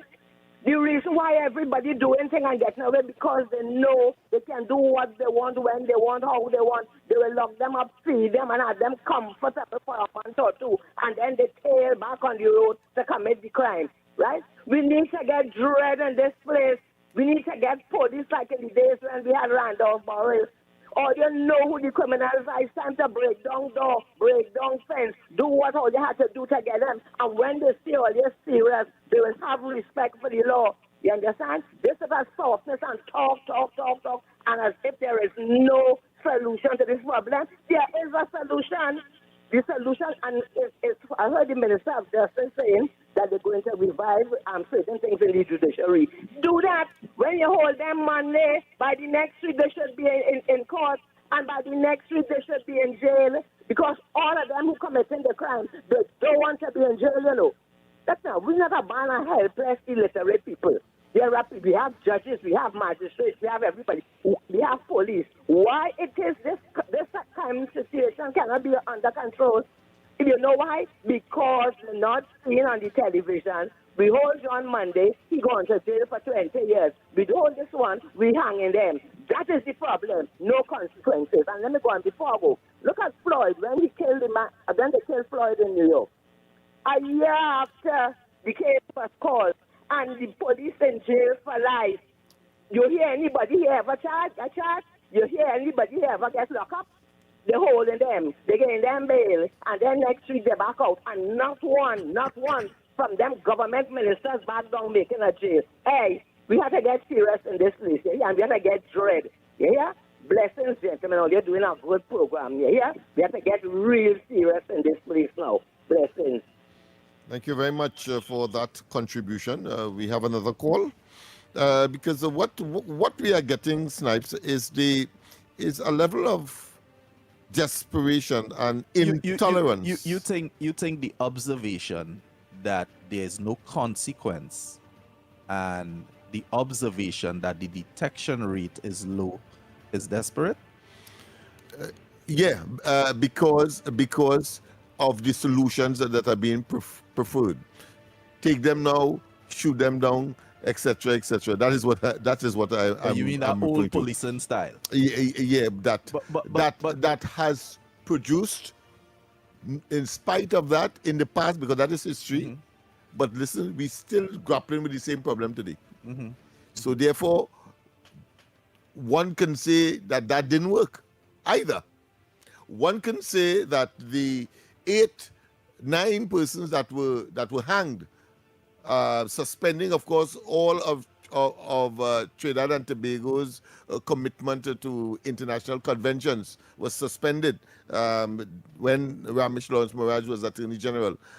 But today we must also check how long it took for us to have a drug kingpin after that situation took place. No, but the reality is that we are grappling with the same problem. So if that was a solution, and it was the panacea, it wasn't continued, Lennox. Okay, right. So therefore, it doesn't take away the fact that we have the same problem today, even if it wasn't continued. So we have to find out why it didn't continue, one, and the dysfunctionality, if at all, of the various institutions that were supposed to keep that in place. If we have a call, we'll take the call. We had 4 calls that. Oh gosh, no. We cannot take up the discussion. I want to get the solutions from the callers. Pleasant good morning. Welcome to the Ground Report. Good morning to the Ground Report. I've noticed I ain't hearing Andy, but I'm hearing you. Andy's right here. He's right here in the background. Yeah, he's right here. Just doing something that none of us saying certain things, and the last lady she talked well, but I go in a little bit. Yeah. Because I want to say something here. Around the world right now, murders happening. Take, for instance, Trump. Take, for instance, Iran. Take, for instance, Russia. These ideologies of the human being, it's floating in the minds of men. And man should live by example. And if the examples is not being led by the top, we have a problem. The lady talked very nice today, and I will all say the same thing she said. If by chance, I could say get the guns out of the hands of the citizen, which is not so easy because, plenty of people having their gun for certain revolutionary matters or whatever situation or what they're going through, or however they're passing their evil onto people. But to get the guns out of the hands of people, added to what the lady said there, I wouldn't go through all what she said because all what she said is very, very, very good. But to get the guns out of the hands of the people, that is one of the necessary facts that is happening by some finance, amnesty, or whatever. But as long as gun is in people's hands, you would always have to expect that murder in the world will be. So I don't want to carry it more because the lady say a lot, but that last piece I now say is an important part that tell me how to do that. If we don't have some sort of way to do that, to get the guns out of people, because the ignorance is in the minds of men. So all of that is like a the solution is to get the guns out of the hands of men, and according to the Bible, put the guns into plowshed. I don't know how we're doing that. If the scripture says so and we're not doing it, and we're looking for crime to do, we in a problem. So what you can say? Is this president? Yes, brother. Elijah? It's very nice to hear your voice, my friend. Yeah, that's right. But here, let us go on. They have been taking so much of the WhatsApp note that and you can't get in. And I like to talk. I like to talk, debate everything. Okay, but we will Oh God, but you can't talk more than the pit bull too. Okola, you can't talk more than the pit bull too, Paula. But your contribution was great. Snipes' contribution was great. Right? At the end of the day, even if it is you have to get the guns, it still boils down. You can get how much guns, how much you want. So long as we don't have detection, so long as these brothers and them that killing people don't get whole, and they know they're not getting whole, day by day, every day, they're getting more and more emboldened, till they will get brave enough to start to take down politicians. We need to nip this in the bud. This thing very serious. All right, we have another call. We have some voice because notes. I'm formulating a particular perspective that I don't want to in any way infringe the callers and to render them second place in this process, because it is an all of society approach in my view, and therefore all will have to make their contribution one. And the institutions that are supposed to be functioning to treat with this directly must also be dealt with to make sure that the efficiency that is required comes to the fore. But I want to address it in that particular. We have a call? Let's take two voice notes. All right, let's take two voice notes. Good morning to the panel. Good morning. Voice note. I just want to say that it's about time, because we see it time and time again, government after government, where the politicians, they give their friends and their family a big piece of the pie, the blood, sweat and tears of the taxpayers, right? And when the mark boss, we use the mark because we're talking about mark. When the mark boss, nobody is prosecuted, right? They put inquiry, launch inquiry, and spend millions behind that. A good example is the Petrotrin inquiry, right? Dana Sitahal inquiry, and nothing really comes out of it. All you do is make the high people in the pyramid richer, right? It's about time we catch these people and prosecute them. The only thing we could prosecute them is the brunt of the law, but we see time and time again the law to spare them just get away, them exempted. But then a big question is, caller, a big question is still, all right, like for instance, you mentioned Dana Sitahal. Who killed Dana Sitahal? We have another. No, let him go ahead. All right, okay, go ahead, Andy. Go ahead. Yeah. You mentioned Dana Sitahal. We can mention many other murders, many other murders. And the big question is, who killed them? Did anybody got thing for their murder and all them things? We need to know. We really need to know. And so long as they ain't catching people, it will continue going on. Again, detection is the problem. All right. Yes, he's very. I totally agree with Andy on this. We have a detection rate problem in this country. That is a given. That's a given. Something is wrong with the training of our detectives. That's a given. Something is definitely wrong. And on the other hand, when persons are detected, we find that they escape the wrath of the justice system as well. So is it but I want to start so we have an issue with consequence here. No, it's an issue of institutions. That's the point. That's where I'm going. But it started with Mr. Tabakit when he talked about the solution with respect to the commissioner of police. Yeah.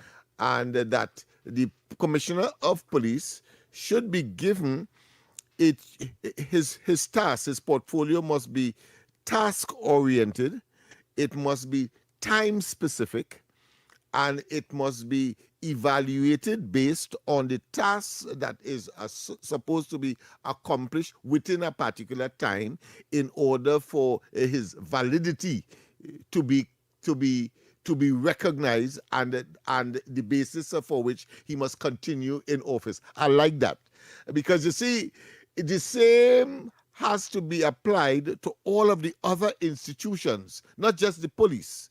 The judiciary must be able as well to exercise expeditious justice.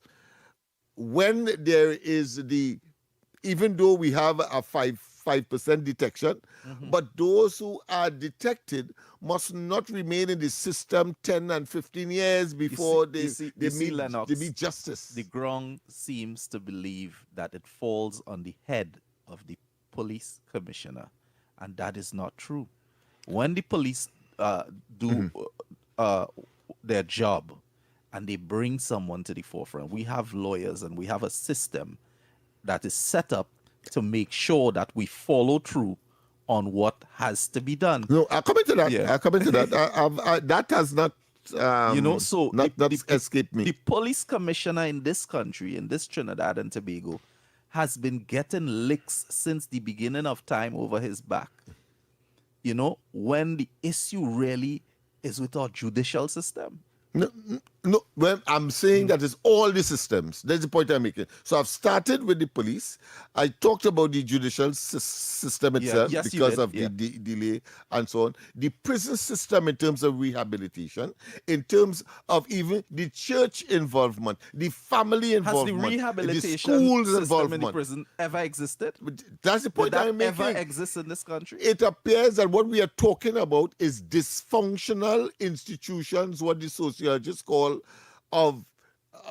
institution of social intervention, social change, those that are responsible for the individual, to nurture the individual and to make the person the right, proper, and law-abiding citizens that he ought to be.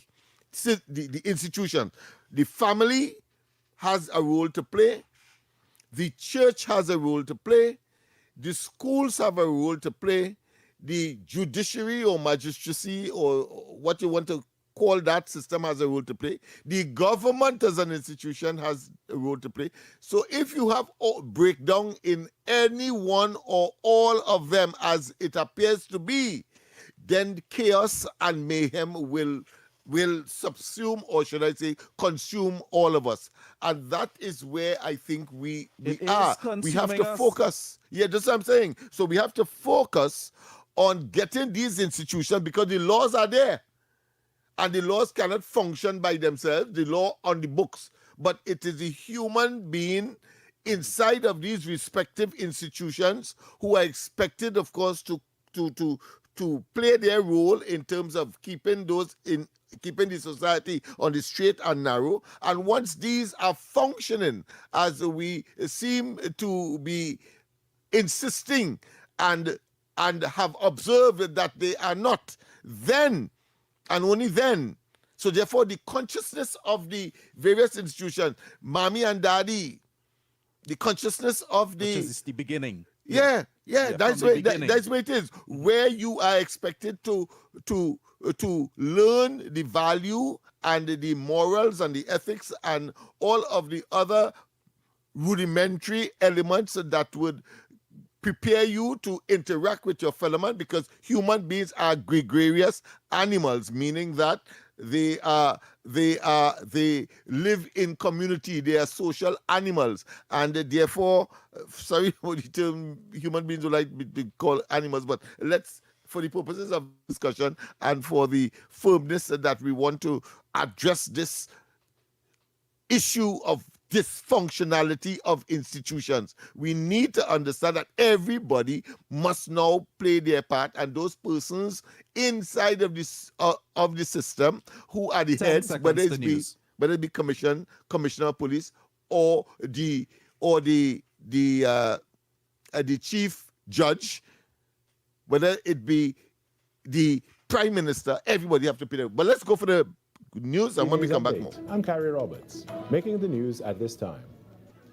A body of a man who was reported missing on Friday has been recovered by members of the Trinidad and Tobago Coast Guard. In a statement, it notes that recovery operations took place at approximately 5:43 on Monday evening in waters off Five Islands. The Coast Guard says it responded to reports that a body was seen floating there. It adds that the man's vessel was found adrift in the same area.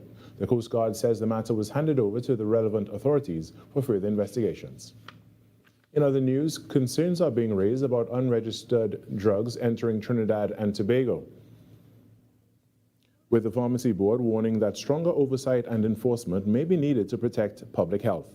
The issue was highlighted by newly elected president of the Pharmacy Board, Sanjay Mohammed, who says while systems exist to regulate medication, gaps remain when it comes to drugs entering our country outside of approved channels. Mr. Mohammed explained that responsibility for drug registration falls under the Chemistry, Food and Drugs Division, but stressed that the board is stepping up its role in ensuring pharmacies adhere strictly to regulations. He's also warning the public to be mindful of where they access medication, noting that not all sources are legitimate. Coming into the country that are not registered, and the Pharmacy Board is looking at that with a keen eye. The board is also turning its attention to establishments operating outside of the legal framework, with plans to increase enforcement in the sector. The board president says the goal is to strengthen public confidence and ensure that all medications being accessed locally meet the required safety standards. In other news, India is moving to strengthen deeper, more practical partnerships with Trinidad and Tobago and the wider Caribbean. That's according to the High Commissioner of India to Trinidad and Tobago, Dr. Pradeep Singh Rajpurohit, who spoke at a high-level forum on Monday evening.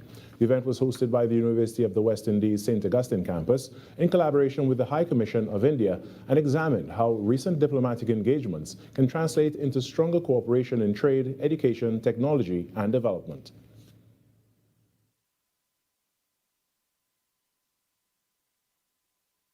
Purpose of this discussion is that what are the key areas of collaboration, and yes, there is some kind of discussion going on, but what we can do further. Examples: digital transformation. We have signed agreement for launching the UPI, the digital payment platform, and I'm confident that this is coming up in near future in Trinidad and Tobago. He said open academic discussions can help generate fresh ideas beyond traditional government channels. The High Commissioner added that governments and embassies alone cannot drive progress. This is where we seek fresh ideas, new themes, new thinking on how we can bring together, how youngsters in Trinidad and Tobago can benefit out of India's vibrant startup ecosystem. India has recently signed a number of free trade agreements with a lot of countries. How this can synergize with your trade requirements and the current level of economic priorities. The Trinidad and Tobago Meteorological Service says it is fast-tracking upgrades to its weather monitoring and observation technology. Acting Director Shakir Beg provided the update on Monday as the agency marked World Meteorological Day 2026, underscoring the vital importance of reliable weather observations in delivering accurate forecasts and timely early warnings to the public. Every observation that we make, whether from the surface observations or from what you would have seen with respect to the release of the weather balloon, it observes the upper atmosphere, whether it's from the weather radars, the satellite, they all represent a vital piece of the puzzle in understanding our dynamic atmosphere. To strengthen that capability, Mr. Beg said the Met Service is upgrading its infrastructure and investing in more advanced technology to better monitor increasingly unpredictable weather patterns. We are actively pursuing, with full support of our Parliamentary Secretary and our ministers, and indeed the Government of the Republic of Trinidad and Tobago, the installation of an X-band weather radar system to enhance our ability to observe high-resolution, short-range monitoring particularly in intense rainfall events. In some sport now, PowerGen is the Trinidad and Tobago Cricket Board's 30-over champions after a commanding 59-run victory over Victoria United at the Brian Lara Cricket Academy on Sunday.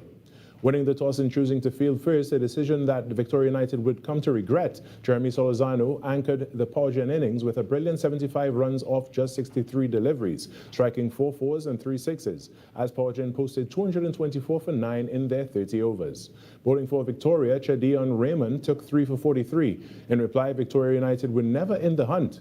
Uthman Mohammed was the pick of the bowlers with 4 for 36 off 5 overs, including a maiden, as Victoria were bowled out for 165 in under 28 overs.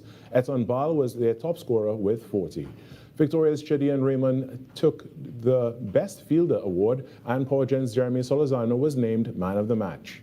At the presentation, TTCB President Azim Bassarat handed runners-up Victoria United their trophy and a check for $25,000 before presenting PowerGen with the championship trophy and $45,000. And that was your TTT News Update. I'm Carrie Roberts. From the entire team here to yours, have a great day.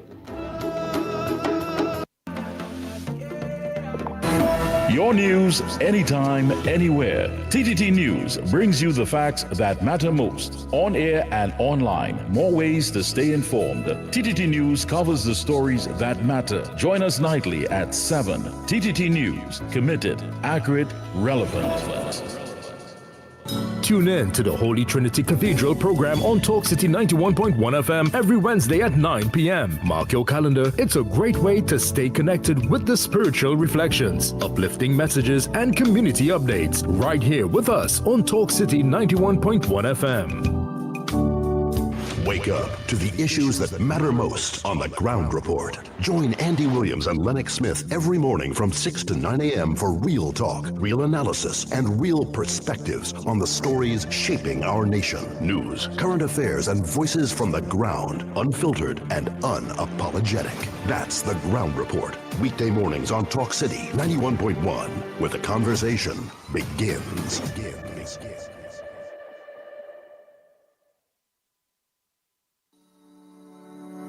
Trinidad and Tobago stands proudly as a partner in safeguarding the health of our communities and the wider Caribbean. Minister of Health Dr. The Honorable Lakram Bodo, as he addressed the opening ceremony for a major regional outbreak response training under the Global Outbreak Alert and Response Network hosted in Trinidad and Tobago. The 5-day program brings together local and international public health experts to strengthen the Caribbean's ability to detect and respond to health threats. Minister Bodo described the initiative as a significant milestone for the region. This type of workshop normally occurs in the UK. We're very happy that CAF has been able to bring this workshop here to us in the Caribbean, and particularly pleased that it's happening here in Trinidad and Tobago. We mark not just the beginning of another training exercise, but the continuation of a journey toward resilience, unity, and preparedness in the face of global health threats. A key outcome of the initiative is the development of a deployable regional outbreak response workforce capable of responding rapidly and effectively to public health emergencies across the Caribbean. Participants from 7 countries are engaged in a simulated outbreak scenario of unknown origin, designed to mirror the pressures of unpredictability of real-world situations. Minister Bodo signaled a shift towards more action-oriented preparedness. Preparedness must move beyond the planning into practical testing, and this initiative demonstrates our collective resolve. By integrating prevention, preparedness, and response into our national resilience planning, we ensure that our strategies are not only comprehensive and inclusive, but also sustainable, safeguarding public health today while securing the well-being of generations to come. Minister of Health, Dr. The Honorable Lakram Bodo. By strengthening systems, investing in people, and deepening partnerships, the government of the Republic of Trinidad and Tobago is helping to build a safer, more prepared Caribbean, one equipped not only to respond to emerging threats, but to safeguard the health and well-being of future generations. This was a production of the Information Division, Office of the Prime Minister. This is Destra, and you're listening to The Ground Report on Talk City. Keep it locked! That is what we're talking about. That is what we're talking about. We are back. We are back. We are back. Time check. Yeah, it's approximately 10 minutes. Yeah, it's approximately 10 minutes past the hour, past 8 o'clock. And very interesting, very interesting. I will honestly like to keep on the front burner the whole issue of the crime situation. It bad. You have to wonder who next. Would it be Lennox? Would it be Snipes? Would it be me? Would it be a government minister? Would it be the prime minister? Who next? What we sure about is somebody else is on a hit list next. And what will keep emboldening these people is the fact that nobody is getting whole. No detection, and more. We're not having detection for these murders and them. It will keep getting worse because if a man know he can take a man's life and get away with it, he will continue at it. It is what it is. This is a dire, serious situation now. And I really think the National Security Council should come together and let them see how they could put at ease at this point in time. Because every day so far, people are being gunned down. It's bad. Detection. They need to lock up. If they don't lock up, they will never catch nobody. They will never slow it down or anything. They need to lock up. Go ahead, Lennox Smith and Director Snipes. Yes, I cannot overemphasize the need for a revolution, almost a renaissance in terms of looking at what we have as institutions and, of course, generating an attitude or a paradigm that inculcates on the basis of value what is right and what is wrong, what we know to be correct and acceptable behavior by those who are responsible for the execution or the management or the superintending of these various institutions. The dysfunctionality has deteriorated over many, many decades. Yeah. It will take some time, yes, to get on the right path, so to speak, in terms of correction. But it is not impossible because it's human beings you're talking about. When I talk about persons who are the head or who are functioning in these institutions, because the institutions by themselves, without human beings, does not exist. There must be human beings, and therefore that is what I'm talking about. If every single human being would have born in a family, so that's the first institution that the society has, and is the place where he or she learns the value, how to behave, how to conduct themselves, etc.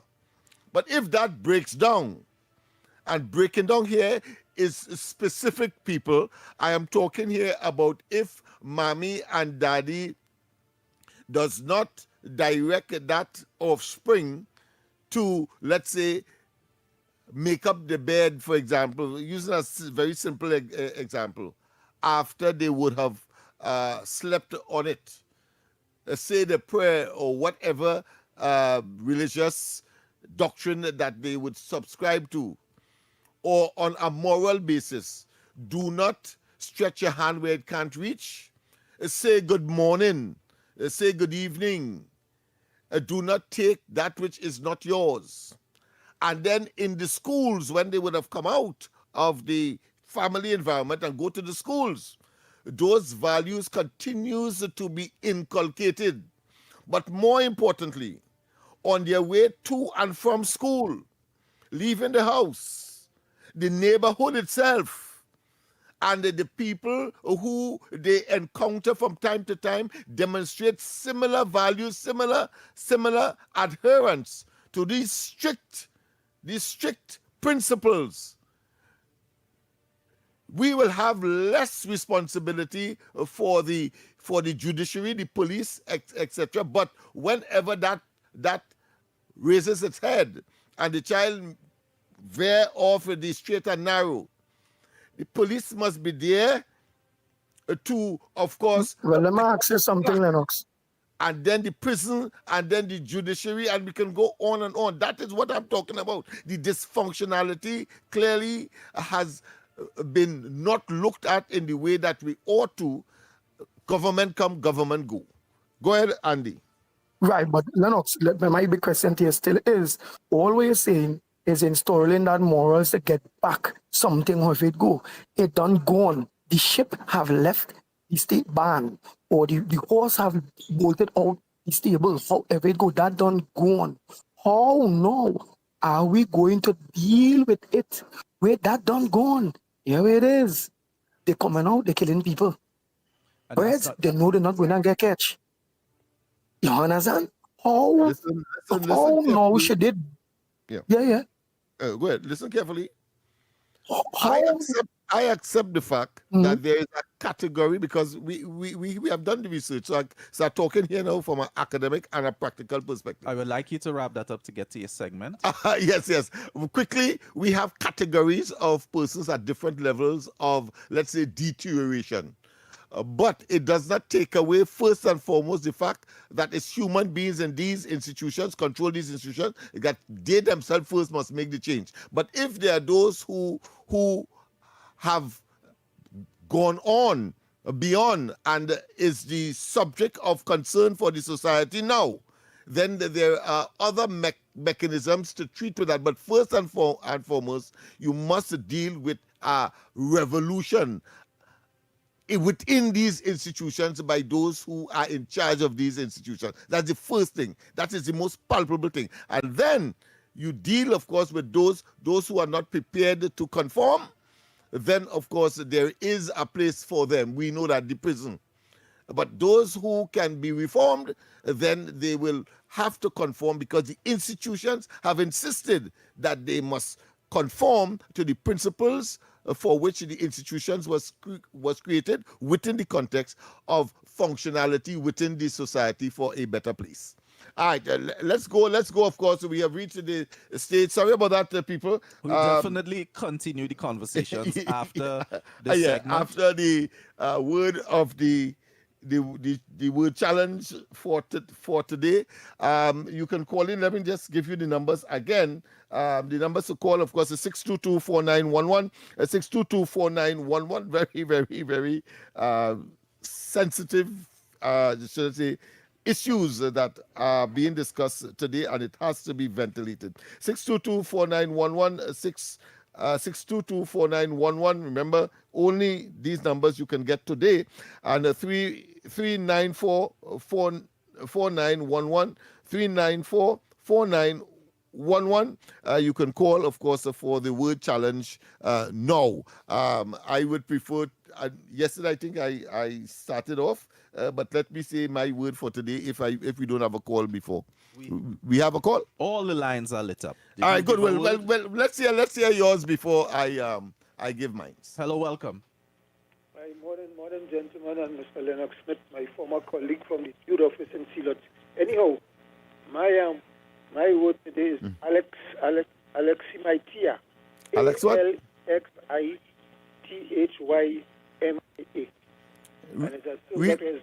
Alexithymia. Alexia? Maitia. Huh? No, repeat it for me. I didn't get it clearly.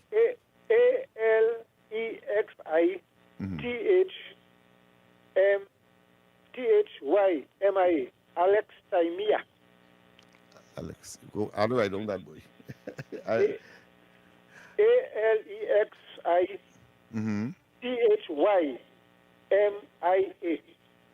All right. I must say that one is a mystery to me now. Yeah, well, Alexia. Introduced management. What's the meaning? It means that you have a manager, a supervisor who, under emotional distress, what we call in Trinidad, a hoggish manager. Oh, I see. Okay. Right? Mm-hmm. You know, somebody, they're doing the work vex, they always vex. Mm-hmm. Right? You would have met people in your time and in my time, you know? Yes, like okay. That. And I must say, I remember I worked downstairs in the Youth Office in Sealot. You work upstairs and you had your work and going to the main entrance. Yeah, they were days, boy. Those were days. Those were good days. Yeah, you had your workman and you always bypassing Sarge. Now, Sarge was the fellow with the watchman, there, the gate man, there were no hands. I hear you. I hear you. And there was a time a gentleman came, a young fella came, and he stole something from somebody in the compound there. Uh-huh. So he running towards the gate, and people shouting out and said, hold the man, Sarge, hold him. Sarge saying, boy, I have no hand, I go hold him with. I hear you. Repeat the spelling for me, please. Trying to get it now. Know that. A-L-E-X-I-H-Y-M-I-A.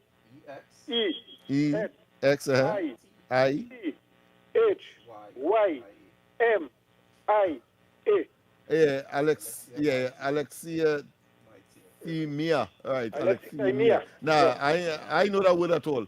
All right, okay, so, and it says, of course, the difficulty in identifying and describing emotions in oneself and others. Thanks very much for that word.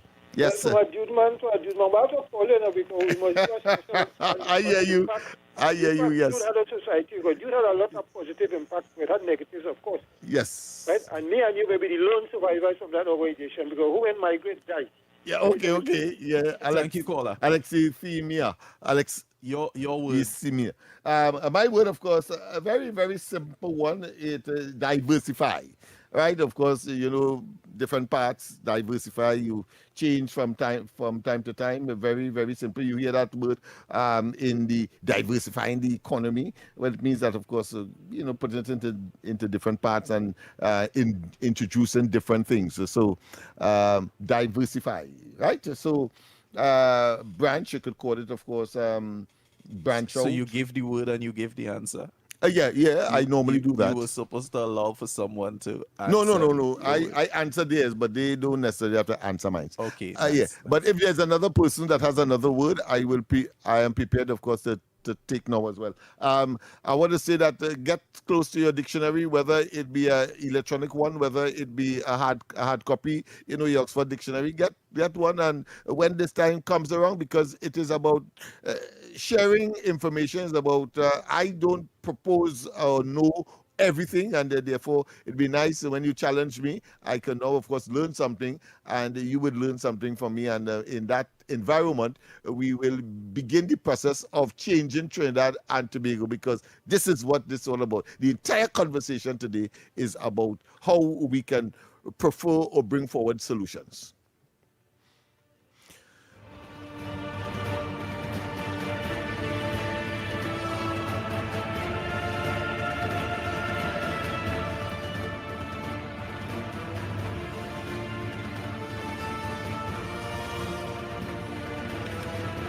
President, good morning. Welcome.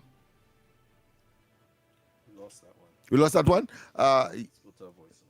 Let's go to a voice note and see what is in store for us among the voices. Thank you, Lennox and the Snipes. Well, this is just my opinion, and to the listening public. This is my opinion concerning what can we do and solve some of these crime things that is taking place, right? No, we don't know what's happening in somebody's house. We don't know what happened in somebody's area because you're not there on time, right? So my suggestion is let the government go to Parliament and put more stricter laws, just like what they do for the drivers and them goods, how they raise fines and all these things, and there's nothing we could do for them to say, well, we don't want that, no matter how hard and try. Well, do the same thing. You get catch with ammunition, 10 years automatically. You ain't have no time for no parole and all them kind of thing, right? Nothing like that. You get catch with a gun and ammunition, that is 20 years. Nothing to do with no thing. But after 20 years, then you go get your parole. And if you murder, well, it's 25 to life. And it's simple. You understand? Within the lifetime, you could get hung. You understand? Depending on what's the situation, because sometimes it might be a self-defense. Well, you go through that process. But if it's regular straight up murder, 25 to life, within that lifetime you could get hung or whatever. And go and write new laws. Write that law. You want to fix it, that's how you have to fix it. You can't fix it no other way. Where you get police 24 hours in everybody's house. No, that ain't gonna happen. So let me do the right thing. Change the stricter laws and put harsher penalties on people with ammunition and thing who not supposed to have that. At least we go know, well, whoever doing it now after the fact will be police, or army men, or whatever the case may be, because they have rights for that. But the average person on the street, the gangsters, and well, I guess this is just my opinion. If you want to change it, put harsher penalties, and that's when I can come up with at the present. Blessings. Yes, indeed. That voicemail is complete. Yeah. Yes. Again, solutions. And Andy made a very valid point, and that is, what do you do with those who are now engaged? And I believe we have enough laws to treat with what the last voicemail would have suggested. What has to happen is a paradigm shift in terms of attitude. But let's go to the line. A pleasant good morning. Welcome. Pleasant good morning, brother Lennox. Good morning. This is your boy Tana. Hey, yes, man. Wesley Snipes, pleasant good morning to you, my brother. Good morning, Karanaj. Pleasant good morning. Now, Lennox, we're looking for solutions for the crime problem, Lennox. Yes. Lennox, first to begin, what do the youth condemn? Is youth now dying, right? Mm-hmm. And these youth leaving school at a certain age, and when they leave school, they have options. What is the option for them? The block linemen smoking weed, doing this kind of thing. Anybody doing anything to empower the youth, anybody putting any measures in place. Long time we had what they used to call Instagrammers, they must have Pandya and them helping us. What Pandya and them Yes, the youth camp, yes. Youth camp and this kind of thing. They're supposed to put compulsory thing now because there's still more going on in school. They put police in school and they still have fight in school. They want to fight with the police, the parents fighting with the students and all kind of things. So we have to nip it in the bud. The government is trying its endeavor best to solve the problem, right? Lennox, again, I don't want to say too much, but what I want to say this morning is have police and soldiers living in every community throughout Trinidad and Tobago. Well said. Right? It has modern technology now increased, that they're using modern technology now to drive about to get access from point A to point B. Lennox, the government have to know how to use these things against the system. I wonder if you understand what I'm saying, brother. Yeah, very, very. I mean, you're talking to the converted man. Go ahead. Right, Lennox, I want to say another thing I'm doing this morning, right? Look, Lennox, right now, we have war in the Middle East, right? People who live in the Western Hemisphere, if they was producing oil and the economy would have been building and coming up high, because what is the price for a barrel of oil right now, Lennox? 100 and something, boy, and counting, 20 something How much and counting. barrel of oil Trinidad and Tobago is producing right now, Lennox? About 20,000 thereabout. Down from 20,000 due to the fact that somebody, the former closed down Petrotrin, right? And now we realize what's taking place in the country. He just coming out to try to, what they call, mislead people with information. He coming out and asking for, he wants press conference to repeat itself. He called the Honorable Prime Minister all sorts of names already, right? But he knows Trinidad and Tobago, it's time for we to understand who have us in this situation, who have us in this position at present. He closed down Petrotrin, and right now Trinidad economy is supposed to be making a lot of money, right or wrong? Right. Correct. Right, as a result of that, Yes, I want yes. to say again, I will leave it there for the moment. Thank you. Yeah, we have another call. We of course the lines are open. Let me just repeat those numbers. We have one. Good morning. Welcome. Good morning, Lennox. Boy, morning to the Growing Report 91.1 Talk City. Yes, you know, the wonderful station in the blessed nation. Yes. Yes, my brother. Honestly, I want to congratulate you, the Honorable Mr. Lennox, and the Honorable Fixed Minister, Dr. Philip Alexander. You know, because I see the cries of the people with one of your colleagues there at talk show host there. You could hear the cry on his voice for years. He was asking for help, and there was in the wilderness, like somewhere, with that planning by each dry river there. But yes. you the man, I always stand firm with you, right? It have persons who make a mischief and trying to block me from getting back closer to the government, right? But I say no weapon formed against God's children shall prosper. And every tongue rises against me in judgment, I shall condemn by the power of the Almighty King Jesus' name. You know, Lennox, you always is a man for Laventarian. When you talk about Laventarian for Laventarian, for years, my brother, over 20-something years, I know Lennox always down in George Street and Nelson, helping people, bringing goods and services. I myself, when we just get the bank, the river, they come up and wash the house. I came down and Lennox give me a hamper for years. He always helping people. Lennox, I admire that good work, boy. And Philip, I had to give Philip a thumbs up too. You know, I see the front burner with the strategy to bring relief to deal with this crime. Lennox right now, it's a real overbearing, boy. Because I've seen people just walking in places, right? Robbing people, shooting people, kidnapping their vehicles, taking them, going and doing robbery, beating the shop owners and them. They start to stop, boy. And the police and officers and them, I say, when you go to the police station, you see all of them sit down there writing, they sit down and their phone, come out and go in the street and deal with these criminal elements, right? This is not right. And also when police officers going on duty, oh God, man, my brothers and sisters, don't shoot the people, animals, man.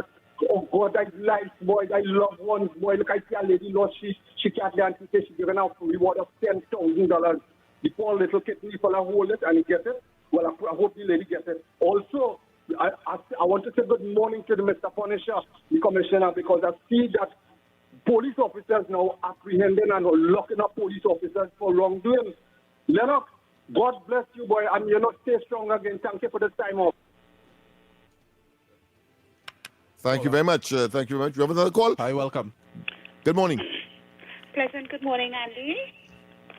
Mr. Lennox. Yes. And Director Snipes.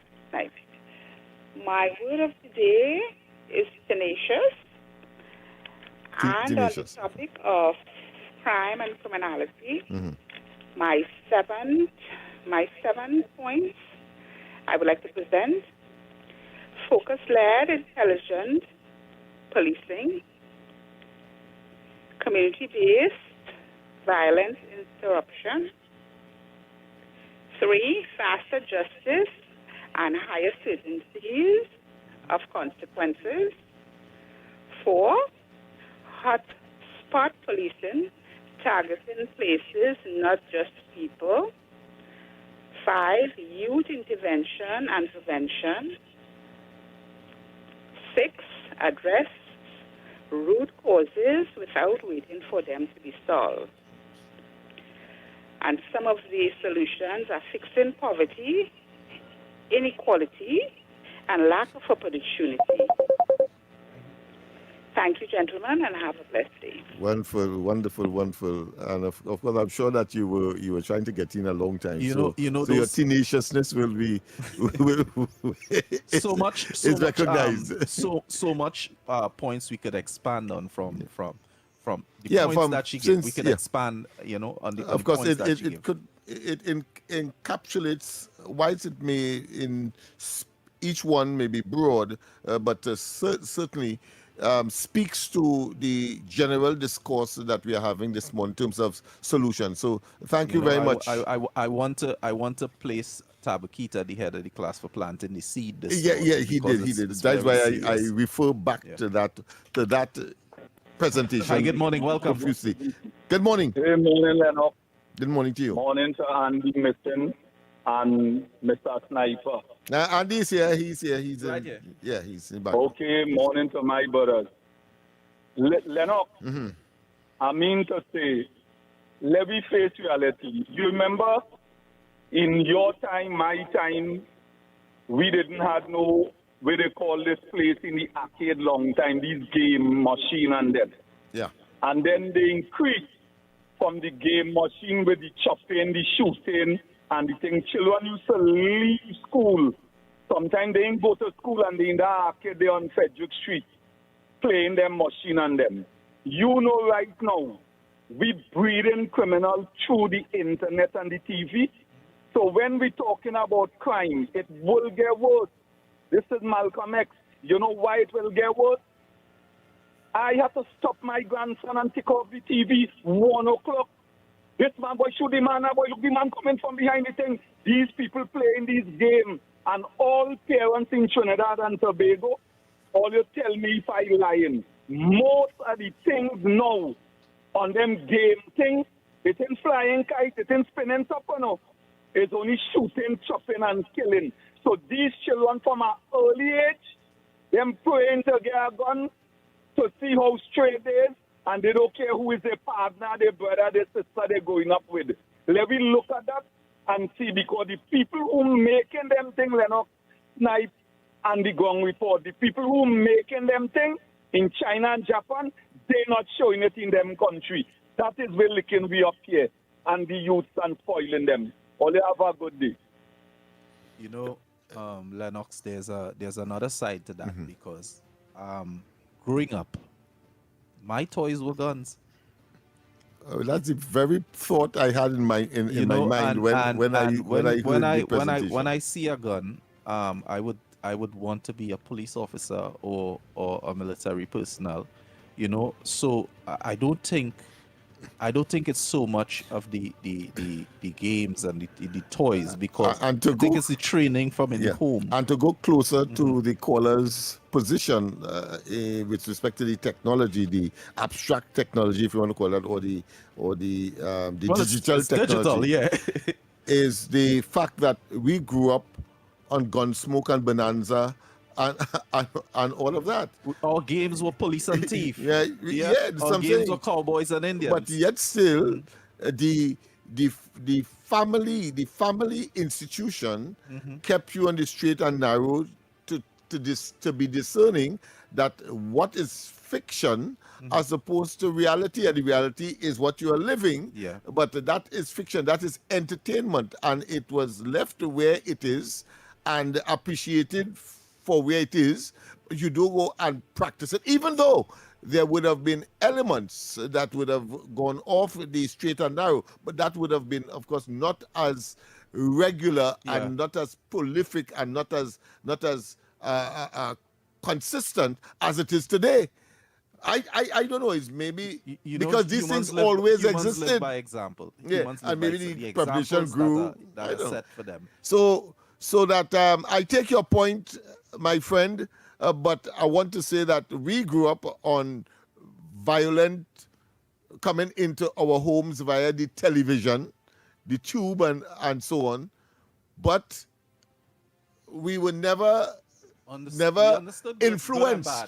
influenced to gravitate to conduct ourselves in the society in the way that we are seeing it.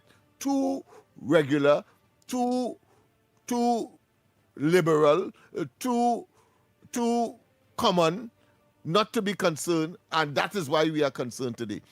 We of course can take another call. We have a call there, or we have to go for a break, whichever.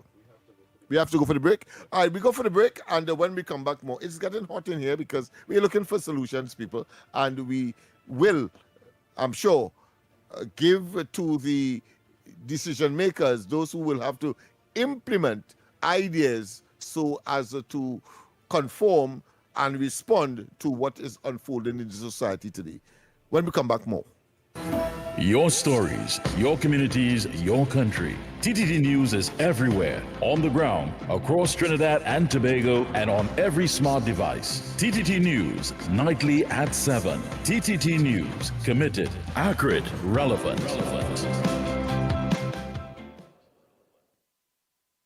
Tune in to the Holy Trinity Cathedral program on Talk City 91.1 FM every Wednesday at 9 p.m. Mark your calendar. It's a great way to stay connected with the spiritual reflections, uplifting messages, and community updates right here with us on Talk City 91.1 FM. This is Destra, and you're listening to the Ground Report on Talk City. Keep it locked.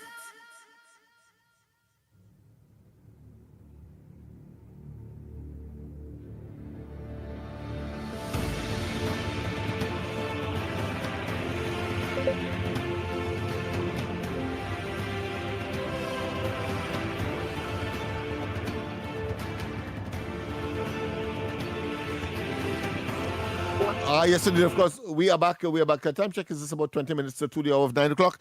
We take this call. Good morning. Good morning to the Magnificent Street. Right. Mr. Lennox? Yes. Let me tell you something. And the law is supposed to be made in such a way to deter people from committing crime? Yes. Yes. That's Okay, reason Mr. for it. Lennox. Yeah. So let me tell you something. Why do people commit crime so readily then? Mr. Lennox? Asking that question. Well, people. Well, I think Andy mentioned it. I think several callers mentioned it, and that is to say, the possibility that they will not be detected. They will not pay the consequence. Yeah, no. Let me tell you something. The main thing is because crime is not punished quickly enough, Mr. Lennox. But you're saying the same thing that I've said, but in a different way. No problem. Go ahead. We take it from your perspective. Yeah, is your if topic. They make laws within a year to 2 years after who commit murder, breaking neck. If he had to go privy council and he reached under 4 years, breaking neck. Right now, people committing crime and know they will live because 10, 15 years they're still living at the murder a man. Right? So if a father had to kill a man, he don't know, he ain't gonna die now. So quick justice is the thing to tell people not to commit crime. Let me tell you something, Mr. Smith. A man will commit 100 crimes and still outside their cool as ever.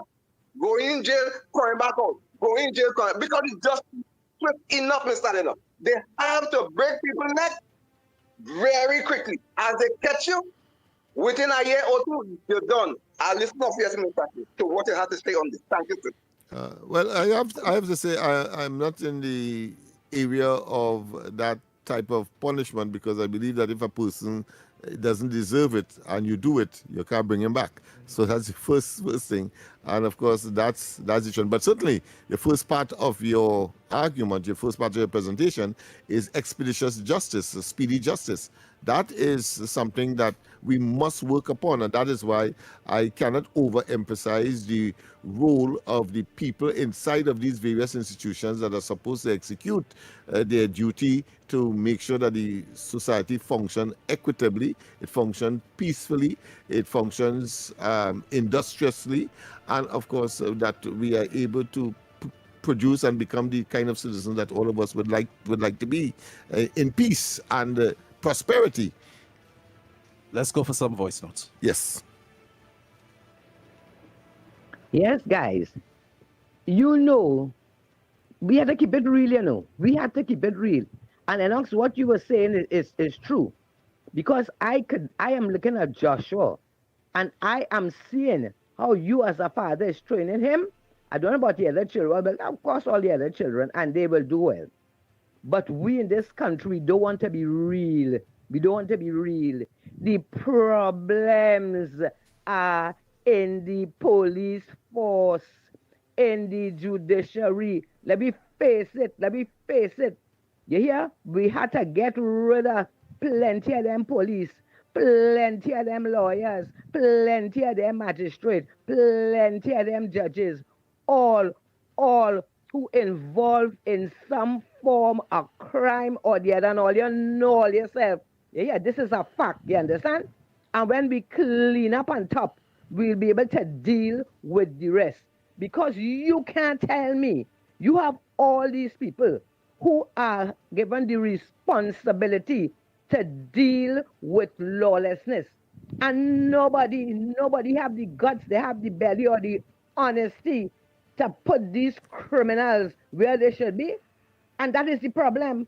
And a lot of them too, they want this government to look bad. So they figure the more crime, they don't care about the innocent people who getting killed. They figure the more crime, the more mayhem, the more everything evil in this country, it will reflect bad on the UNC government. You understand? But the thing about it is, all you have to realize is innocent people, plenty innocent people. You hear? are being affected. So people, let me do something. And government, all you have the power, use it. And no, damn if you do, damn if you don't. So do it. Do it. All you have to do, go to Parliament, make the laws. You hear? Some strict, serious laws that say anytime you break the law, you're going to be immediately dealt with and you're going to be put in jail. You understand? And all them criminals out there, all them PN, all of them, they don't want this crime to be fixed. But let me tell you now, it can't continue so, It had to stop, and it had to stop now. All you have the power, use it and fix it. Blessings. Listen, good morning, Mikey, Lennox, Andy, Snipes. Well, this is just my opinion, and to the listening public. This is my opinion concerning what can we do and solve some of these crime things that is taking place, right? No, we don't know what's happening in somebody's house. We don't know what happened in somebody's area because you're not there on time, right? So my suggestion is let the government go to Parliament and put more stricter laws, just like what they do for the drivers and them, how they raise fines and all these things, and there's nothing we could do for them to say, well, we don't want that, no matter how hard and try. Well, do the same thing. You get catch with ammunition, 10 years automatically. Yeah. Nobody again. So do not conflate people. So we talk the social stuff about how to fix down the road criminals. But what we are dealing with now, the now criminals, that's a different matter altogether. This is a matter of triage. Okay? And in any kind of case of triage, you have to be aggressive in the treatment. There is no greater weapon than a state of emergency against a threat to the nation. None. No Zoso bill, no nothing. What a state of emergency is a suspension of rights so that the state can engage an internal threat, right, in ways that it normally cannot. Because what criminals do in organized crime, this is organized crime, right, especially along the drug trade, right, they use your rights, the rights that are equal to everybody, to protect them. So the rights have to be suspended equally. They're equally applied and equally suspended. That's what a state of emergency is, and there's no greater weapon. The problem is you have to use it correctly. You have to use it as a weapon of war. Do not think of this as crime. The war on drugs, there's a reason why they call it that, right? And there's a reason why the Americans were finally successful by using acts of war against these drug boats. All the time they used the criminal system, because criminal justice system, about capture and put you through court. No, they blew them up. And it worked. Now, I'm not saying we're going to do that, but you use your state of emergencies, rights are suspended, you can now go grab who you need to grab and be absolutely brutal about it. I think the government is gun shy because in the first use of the state of emergency in the People's Partnership, a lot of politicking went around that, about who they targeted and all that. No, you have to drop that. You can't be gun shy in a war. Go grab who you know. The police know who they are. Grab them, all of them. Be absolutely ruthless. Hopefully they resist. You know what I'm talking about. But of course, if they don't, you take them into the judicial process. In a state of emergency, you have extra ability there regarding interrogation and all of that, and who you can bring more into the net by who you interrogate and so on. What is happening now is these organized criminals, because of what happened regarding the Venezuelan drug boats, drugs are missing, money is missing, and those scores are being settled. And then those scores become more new scores. That's what you're seeing, a conflagration. The only way to stop and treat it is to treat it as war, not crime. Good morning again to everybody. Just in case nobody heard what the Prime Minister said, she said, it may look on the surface that I am unbothered by all the nastiness that these PNM, I see them say about me. But deep down, I am very unbothered, right? That's what she told them, right? She right. Don't be bothered by them. You run your country while they're running them out. Is vexed. They vexed that they are not in office. They have no access to the treasury for their friends, their family, and their finances. That's what have them bothered and getting on so. But Keith Rowley, Lennox, I don't know if you remember the story of Rumpelstiltskin, right? You remember we stomped himself to death? Keith Rowley is going to stomp and stomp and stomp until he disappears from this country. Wait till all you're going to see. Because he is a raging bull. Thanks a lot. Good morning again. One more thing, Lennox and Andy, or Mr. Snipe. They passed the law with stand the ground laws. I ain't nothing if anybody getting any, defensive weapons, if you understand what I'm trying to say. I don't know how they structure it, but to go get a firearm or whatever it is the process speeding up, or the process just a decide that was just a talk? Because I hear you could come in, apply for it, do what you have to do to get the thing. I mean, I'm just saying, is that on our back burner too, or we have to get the green light for that, or how long that take, what's the process for that? I mean, you pass a law saying, okay, all right, stand your ground laws, but are the citizens getting the opportunity to get these guns into their possessions now? All right, blessings. I just want to know anything happening. Well, I think the most significant thing is the last part of the last caller's presentation. Yes, the Home Invasion Act was passed, yes, but that is separate and apart from the gun part. The gun part, there is existing law that needs to be amended in order to make a gun more accessible to those who qualify to be in possession of a firearm legally. So that's two different things, even though on the podium and in discussion, one would have appeared to be in interchange, or they are locked into each other. So that's two different things, because the homeowner, for example, not necessarily with a gun, but can use some other instrument to defend his castle, his or her castle. You see, so not necessarily a gun, and of course, it'd be much more difficult to get one. I have a friend right now who has been applying, a businessman, in fact, and he is getting the runaround in spite of the fact that he was robbed at one point in time, and there might be some other issue that might have created a stumbling block for him to get one. So I'm just making the point that the two separate things. The home invasion aspect of it, that has been passed, but of course you don't have necessarily to, because you have home invasion, it doesn't mean that you must get a gun. You may not be able to qualify for a gun, but you can use other things to defend your castle or your home. Let's go to the lines. Hi, welcome. Pleasant good morning. Good morning, Lennox, Andy, and the gentleman there. Good morning. Yes, good morning.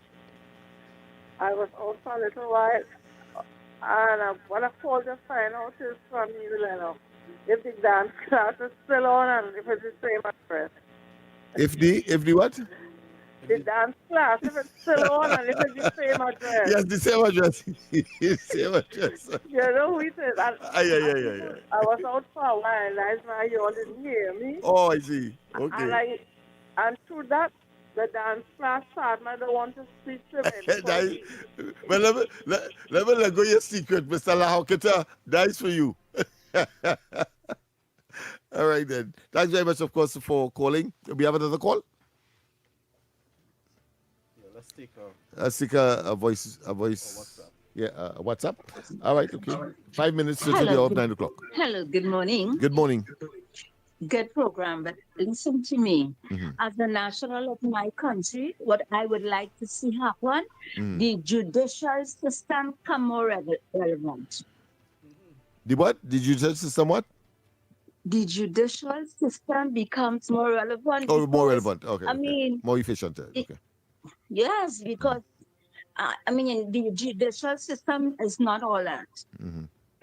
Yeah. Okay, have Yeah. a good day. Yeah. Well, it is consistent with what I'm saying as far as all of the institutions are concerned. They need to step up. Hi, Good caller, morning. welcome. Good morning. Good morning, Lennox. Good morning. And good morning to Andy and the director there. I am looking at what is happening. And the surge in criminal activity, gang warfare and homicide has been a cause of two issues. The collapsing of the drug trade from Venezuela into Trinidad, Colombia, etc., by the Americans bombing up those boats. So that is a vacuum there. The recent Gravel King demise, that is also contributing to it. So a vacuum has been created. Reorganization and succession planning is currently happening. I suspect you're going to see a lot of those homicides happening, because if you watch closely, who are the people being targeted? Are these people that are close to the leaders of those various factions? And you have to remember, since the lieutenant or the Don in Lavantil 10 years ago, whose demise was in Sandy Grande, who was the right hand of Patrick Manning in URP, it's something similar to that is happening. And let me go back to why criminals and children are involved in crime, because I suspect we haven't addressed it adequately. From my vantage, two things have to happen. Laws have to be preventive, and it has to be corrective. We have an issue, and we could probably implement it, the hangman, which will be corrective action, because I'm seeing in Guyana the prosecution for the terrorists, they want the hangman to be involved in that. In Trinidad, we have corrective action laws, jail them, etc. But we have had two recent preventive actions, and a number of people haven't understood what the PDOR. Those are prevented detention orders to prevent a crime happening. You don't wait until it's happening. And that is a very, very strong area of crime prevention. The other thing that people haven't seen, you see that moratorium for driving offenses? You gain them about 3 weeks to go and get a driver's license, or you gain them 4 or 5 days to fix it before you're prosecuted. That is another preventive action. So I believe the government understands it. You can't turn over 10 years of neglect, because they have led us down the road of Haiti, and they are leading us down the road of Cuba, because Cuba using tolls to crank up the vehicle now, just as what Port of Spain South say, use coal, breadfruit, and pole pots. I'm going to have a nice morning. I hear you, my friend. All right, just so I think we have been able to reach a very long way in an inexhaustive topic, because we have not yet touched the role of another member of the society, the business sector, the corporate citizen. They are members as well, and what role they would have to play. We need to understand, and as well, the financial system, the banks and the credit unions and so on, whether or not they should now be looking at the social intervention issues, maybe, for example, just adopting a whole community, for example. Once I'm talking about big business here in general, not the small budding entity, but those who are making substantial profits in the society. All of that are part and parcel of the institutions that needs to be looked at, as we have agreed that there is dysfunctionality with respect to all of those fundamental institutions that are supposed to be institutions of social control. How do you have that individual subscribe to fundamental principles, inculcate it, and act it out as they move towards being right, proper, decent, law-abiding citizens at the end of the day, not gravitating to a life of crime. So I want to say that I'm very, very, very pleased as to the volume and the variety of different solutions, but focusing on the fact that it's human beings we are dealing with, in institutions that includes, of course, the laws of the land, that if they are well executed, we will be able to have a better Trinidad and Tobago. We have come to the end of today's program. I want to tell you, of course, we will be back tomorrow, but more importantly, the corridor transformation is on. We have a special arrangement. We have a kids corner at 5:30, and then, of course, at 7:30, I will be on with the adult part of it, so to speak. Joshua, those of you who are would be. We have to go. We have to go. Well, people, of course, be careful. Be careful on the nation's road. We are out of here. Coming up next is who? Snipes. Come quickly. We have to get them a little plug. We are out of here. We are out of here. You don't know who coming up. You see that me. Don't blame me. All go ahead. Lennox, we should have been out of here 5 minutes ago. Oh my goodness. Okay, right. Your news anytime, anywhere. TTT News brings you the facts that matter most, on air and online. More ways to stay informed. TTT News covers the stories that matter. Join us nightly at 7. TTT News, committed, accurate, relevant.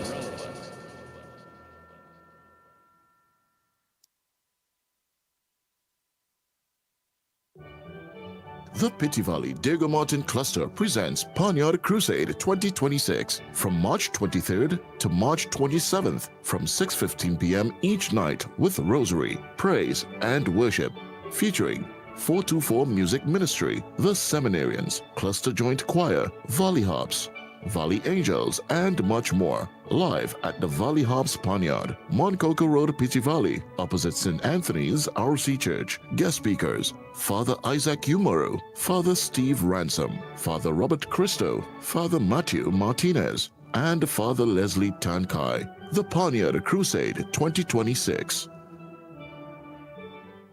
The microphones are down and the boots are laced up. This Good Friday, the top media houses of Trinidad and Tobago are stepping off the air and onto the field. Get ready for the Intermedia Football Cup 2026. Come out and rep your favorite media personalities as they clash for football glory and bragging rights. The best part? It's free. So bring the family, bring your coolers, and don't forget your vibe. Friday, April 3rd, Police Barracks, St. James. It's football, energy, and excitement. Kickoff at 11 a.m. The Intermedia Football Cup 2026, powered by TTT Limited. For more information, love, follow us on social media at TTT Live Online. No glass bottles allowed. Intermedia Football Cup 2026.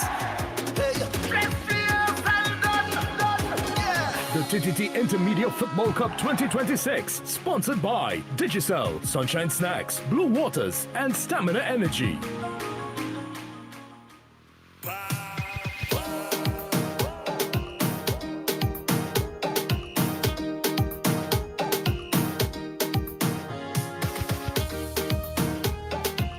All right, people. So good morning and welcome to Off the Record. We are here and it's our turn. Them fellas went into to time a little bit.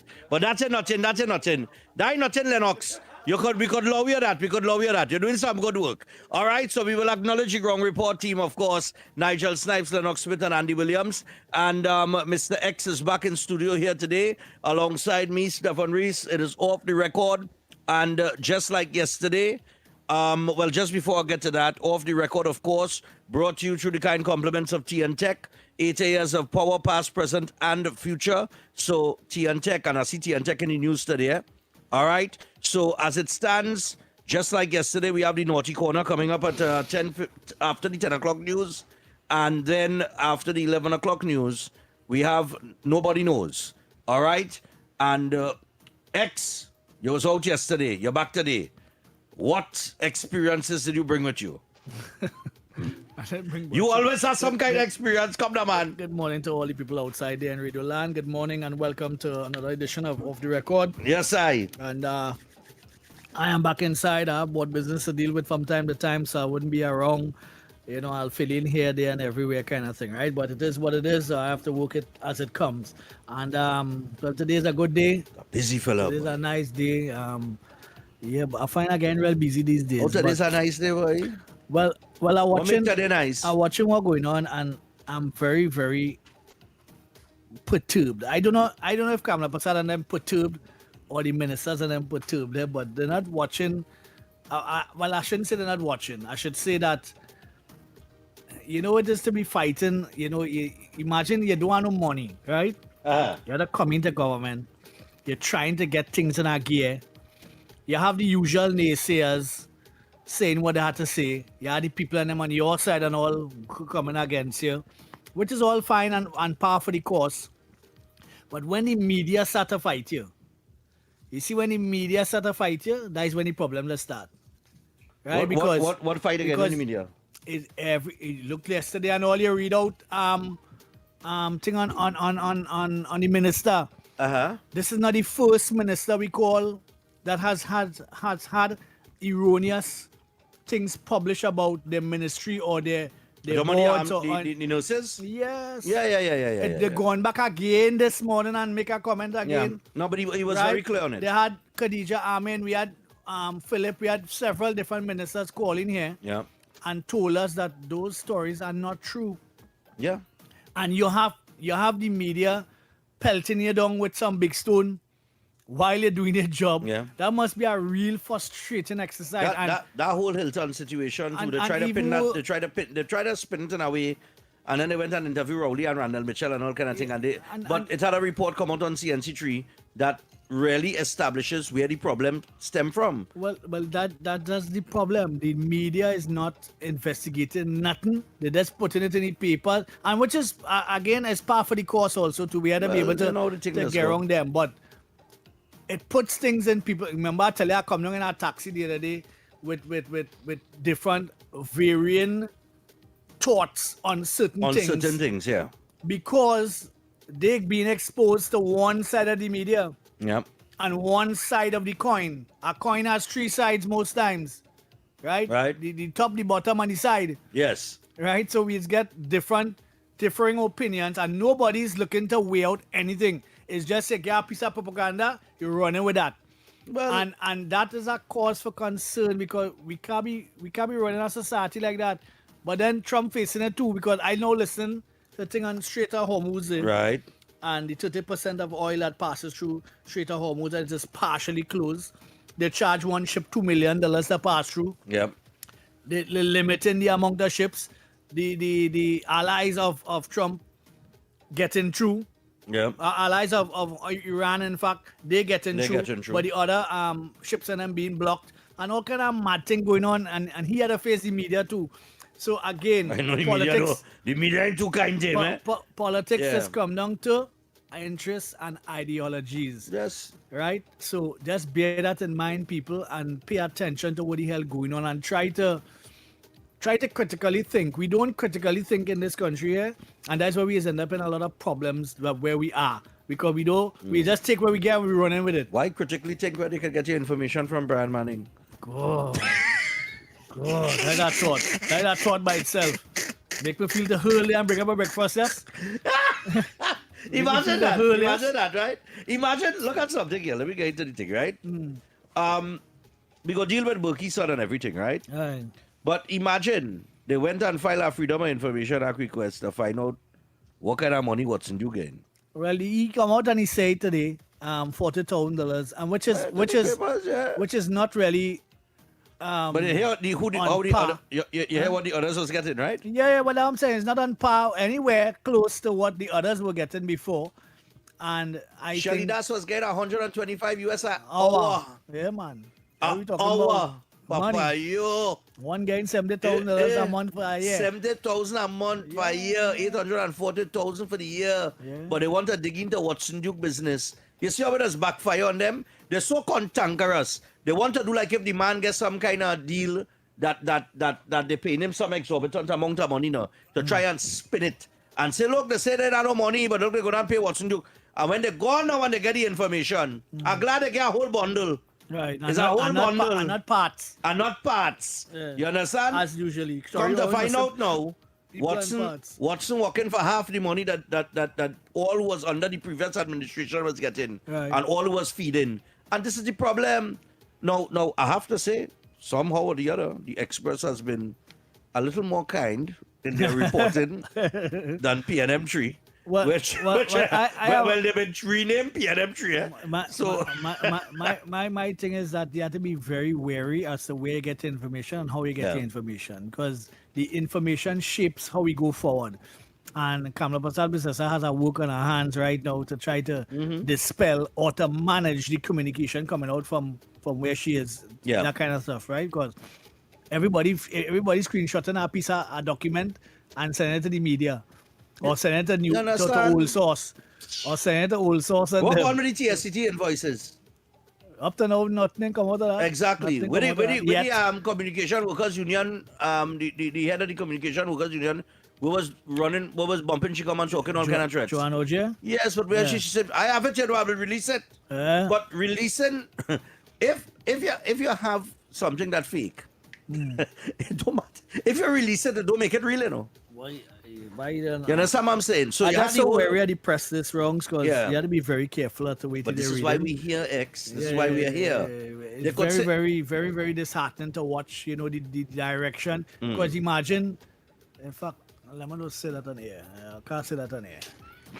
No, I can't say that on here. No, it have some things I need to reveal, but I had to be careful how I revealing it. Yeah. You know what I mean? Especially about the media and that sort of stuff, right? But at the end of the day, be careful, people, of who you take information from, how you take information, how you digest information. And we wanted to think.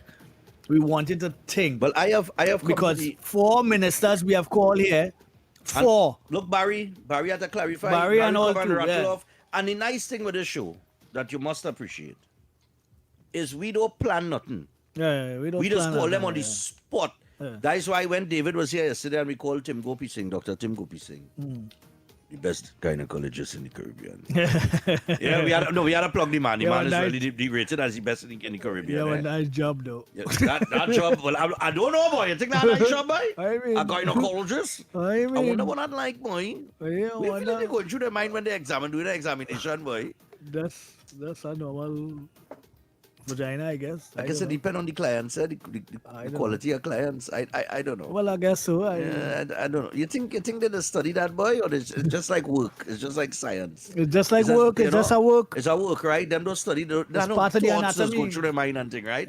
No. Doctors don't think so, man. Right? Especially Dr. Tim. No, he's one of the best. He's one of the best, if not the best, in the Caribbean. I think he's the best gynecologist in the Caribbean. But when we call him yesterday, the first thing he say, like so many others, or they go ambush me like that, boy. And that's how it is. We don't mean to ambush them, but we want you to get a sense of understanding that when we call these people, they could answer on the fly. Right. Because they're not lying. So they ain't rehearsing nothing. They're not rehearsed. No fresh paint. Exactly, on the fly. Barry, I ain't lying. Barry really impressed me. The way Barry rattle off everything from the medium, the small solution, the short-term solution, to the medium-term solution, to the long-term solution, all the problems. Understanding the whole problem and how to fix it. Exactly. And I see he was down on the ground in some community. Yeah, I think he was getting out toys. No, dealing with water problem. He went to meet with the residents to find out. Okay. I see Philip Watts going through Mamaral. Right. Dealing with water problem.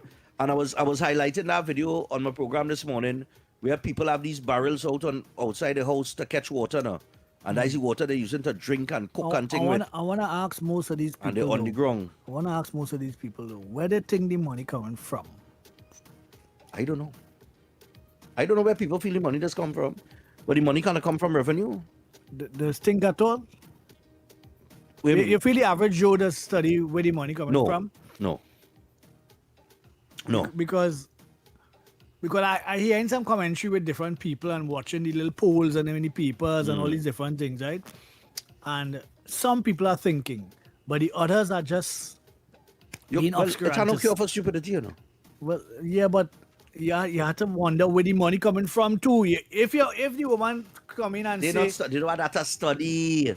The same way they ain't studying that Balize House could have never been on raffle ticket. well, Them ain't studying that. You most feel them studying important. that? You feel them studying about raffle ticket sell? You feel they do any calculation? But okay, about raffle all right, a raffle ticket was selling for $100. How many raffle tickets would you have to sell to put up $100 million structure? 39,000. You understand why I'm telling you? I mean, people, listen, this is what you have to do. You have to do the calculation. It's like, if you want to know if the government is overspending or if they are within, look, they bring up a whole issue in the papers the other day with the office of the Prime Minister Christmas dinner. I don't know if you saw it. Yeah, 160,000. 160,000. But nah. They're making a bacchanal for that. But let me tell you where that bacchanal dead. Maybe we'll call it dead. I am a promoter. Right. You know that. You just come to my events. Right. I just show up free drinks every Christmas. Free drinks. Right. With entertainment. And my expenses has been over 100,000. Right. Right? When you check the bar bill, the decor, the entertainment, the security, the venue, right? So when you check all these things, I have about a little over 100,000. Right. Good. And that is with free drinks and people that are buy food, eh? Right. Right. So at the office of the Prime Minister, and I talking about that for 400 and some people. Right. So the office of the Prime Minister have a Christmas dinner. And it comes up to 160,000 and only 4,000 pay. I think they only pay $4,000 out of all the bills. I think they still owe it, right? Right. According to the article. So they didn't pay the bill yet because they didn't have money to pay the bill, right? Right. They say from what they see in terms of the caterers and so on and so forth, the office went with the lowest bids. Right. So they went with the people that charge the least. Yeah, that's what I'm telling you. Right. We talking food. We talking decor. We talking service. Because you must have there is service and security and all these little things, right? Man, 160. If all you could talk about is $160,000 for our OPM Christmas dinner, you have nothing to talk about. Well, I wasn't that, so. Eh? I wasn't part of that. You was in that? You was in that? You eat I wasn't shrimps? sure them. You eat shrimps? Yeah, it's shrimps, yeah. It's shrimps, eh? Shrimps oh, and God, steak. boy. And steak? Surf and turf? Oh, God. Did you drink champagne too? That's kidding. You had champagne? No champagne. All right, no problem. No, but I'm just saying, if that is all you could talk about, if that is all you could report on, I look at some of the reports in the paper this weekend, and I was like, the media have nothing to talk about. Because some of the conversation just petty. It just, and I am taking the position of the Prime Minister. I love the Prime Minister. Let me tell you why I love the Prime Minister. I want to read you a little thing what she say here. Is this too bothered? Well, she said, it's how she said it, eh? She said, she said, it may seem on the surface that I am unbothered when Rowley and the PNM trolls say these nasty things about me. But the truth is that deep down inside, I am very, very, very unbothered.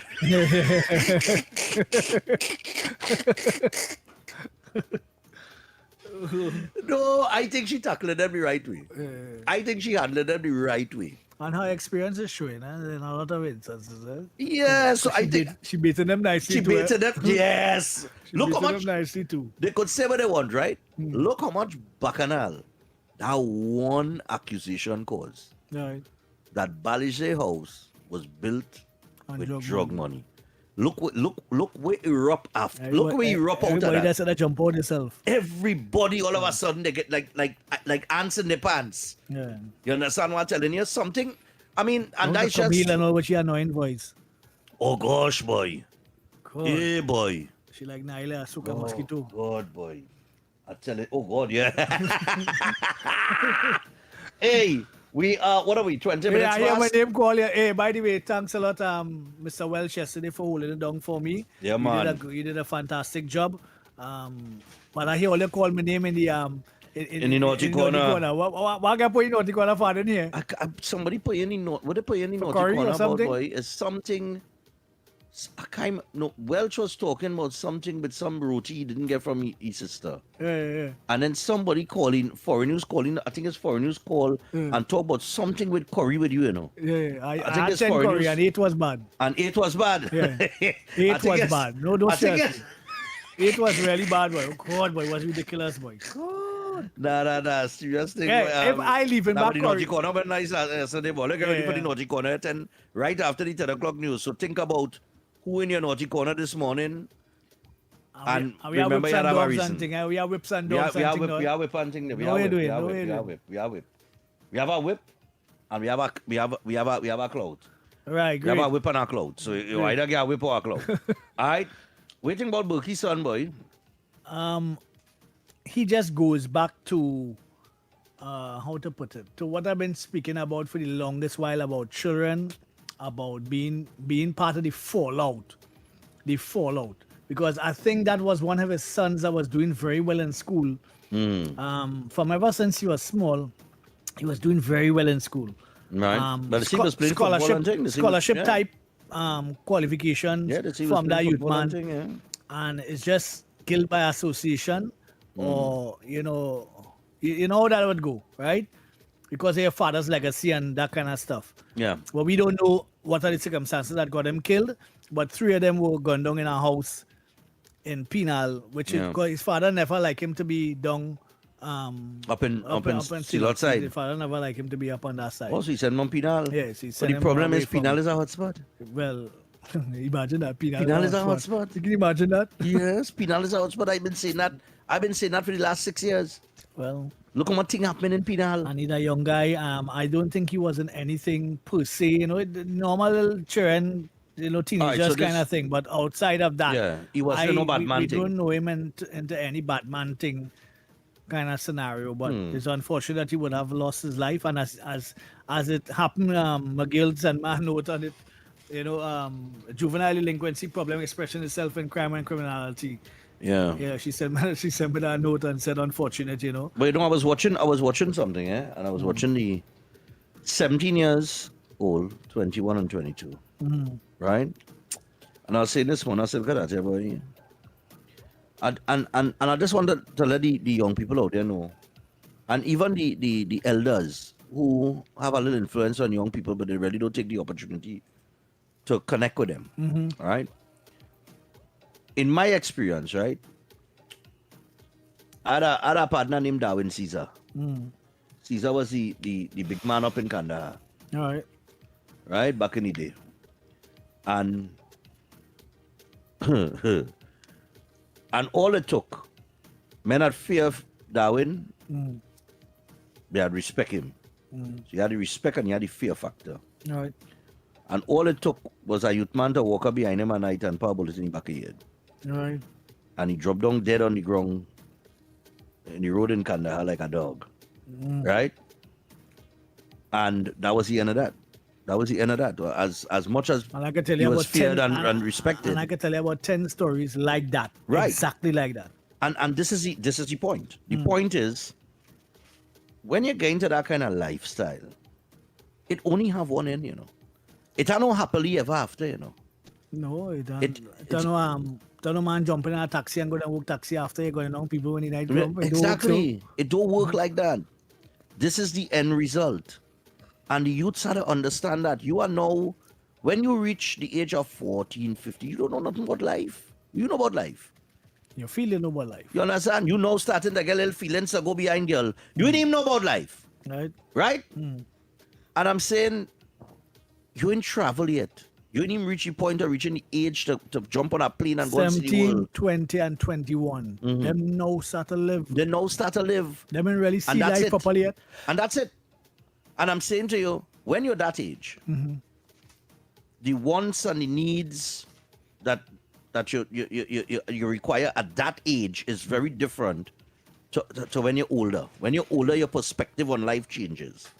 And your needs and your wants become different now. All right. As you mature, you start to think differently. You even start to act differently. If you used to drink plenty alcohol, you cut back.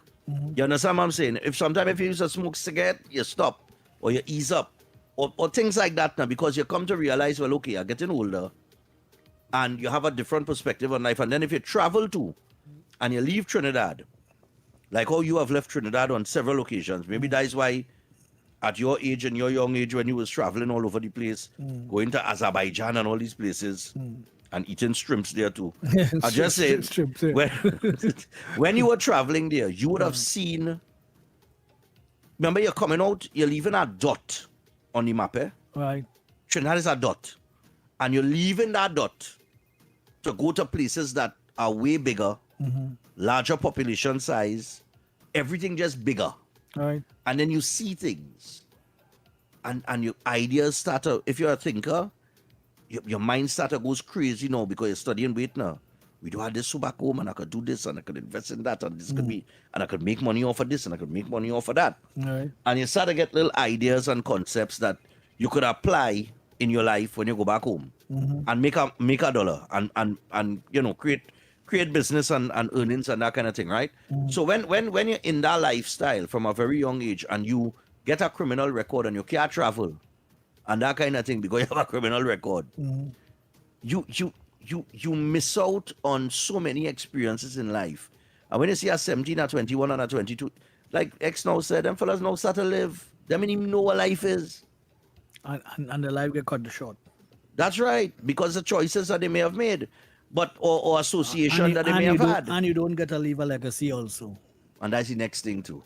But if you have no children, you left no legacy when you disappear so early in life. You know, so that is another problem too. That next in terms problem, of the population expanding itself and bringing forward a seed that you know that is a good citizen and whatever. Because I know for a fact that Bucky didn't used to let him come in Tongue and associate in that kind of environment in Tongue. Right. You know, so he was always on his books and he always make sure that his son, that one son, had it going on, you know, at that one time. But let me ask you something. Fellas in the community, right? When you're growing up in a community and all right, let me say you're growing up in a community with a man like Bucky at the helm and Dole. Remember Dole get lick up too. Yeah. Right? As a youth man that looking up to them fellas and seeing them as either role model or the big man. Right. When them fellas get lick up, nothing don't dawn on, you don't start to think about wait now. If it could happen to them. A good punching and a roll on, let's fix that. A punching and a roll on, let's fix that. Nah, boy. Nice. You sit down with your punching and a roll on and you just continue the movement. Nah, boy. It is what it is. It's as simple as I that. said, boy, a punching and a roll on, boy. A punching and a roll on, and that's cool. And I said, boy, everything back to normal. Celebrate, boy. raise a toast, and next in line. Nah, it is boy, what it is. How that old life will be so, boy? It is what it is. But been like that for however long. I tell you, no, listen, Martin Joseph. And before that too, but I just drawing from Martin Joseph time. Come forward. We have those youths that are adults today. Yeah. They are the 18 to 23-year-olds today from since Martin Joseph time. Yeah. All they watch what the hell going on, you know. All they not paying attention to what the hell going on, you know. Since Martin Joseph time, we have the 18 to 23-year-olds today in 2026 that are robbing, disrespecting people, getting themselves involved in. All of them, most of them, are fallouts in society because some of them would have gotten a good intervention somewhere. Somebody would have picked them up. Somebody would have seen the talent as a footballer. Some of them might have get an aunt and uncle who well off and wanted to take care of them. Right. And all these different, right? So they fall into a all right groove with two good parents or substitute parents, you know, and they start to get a life together.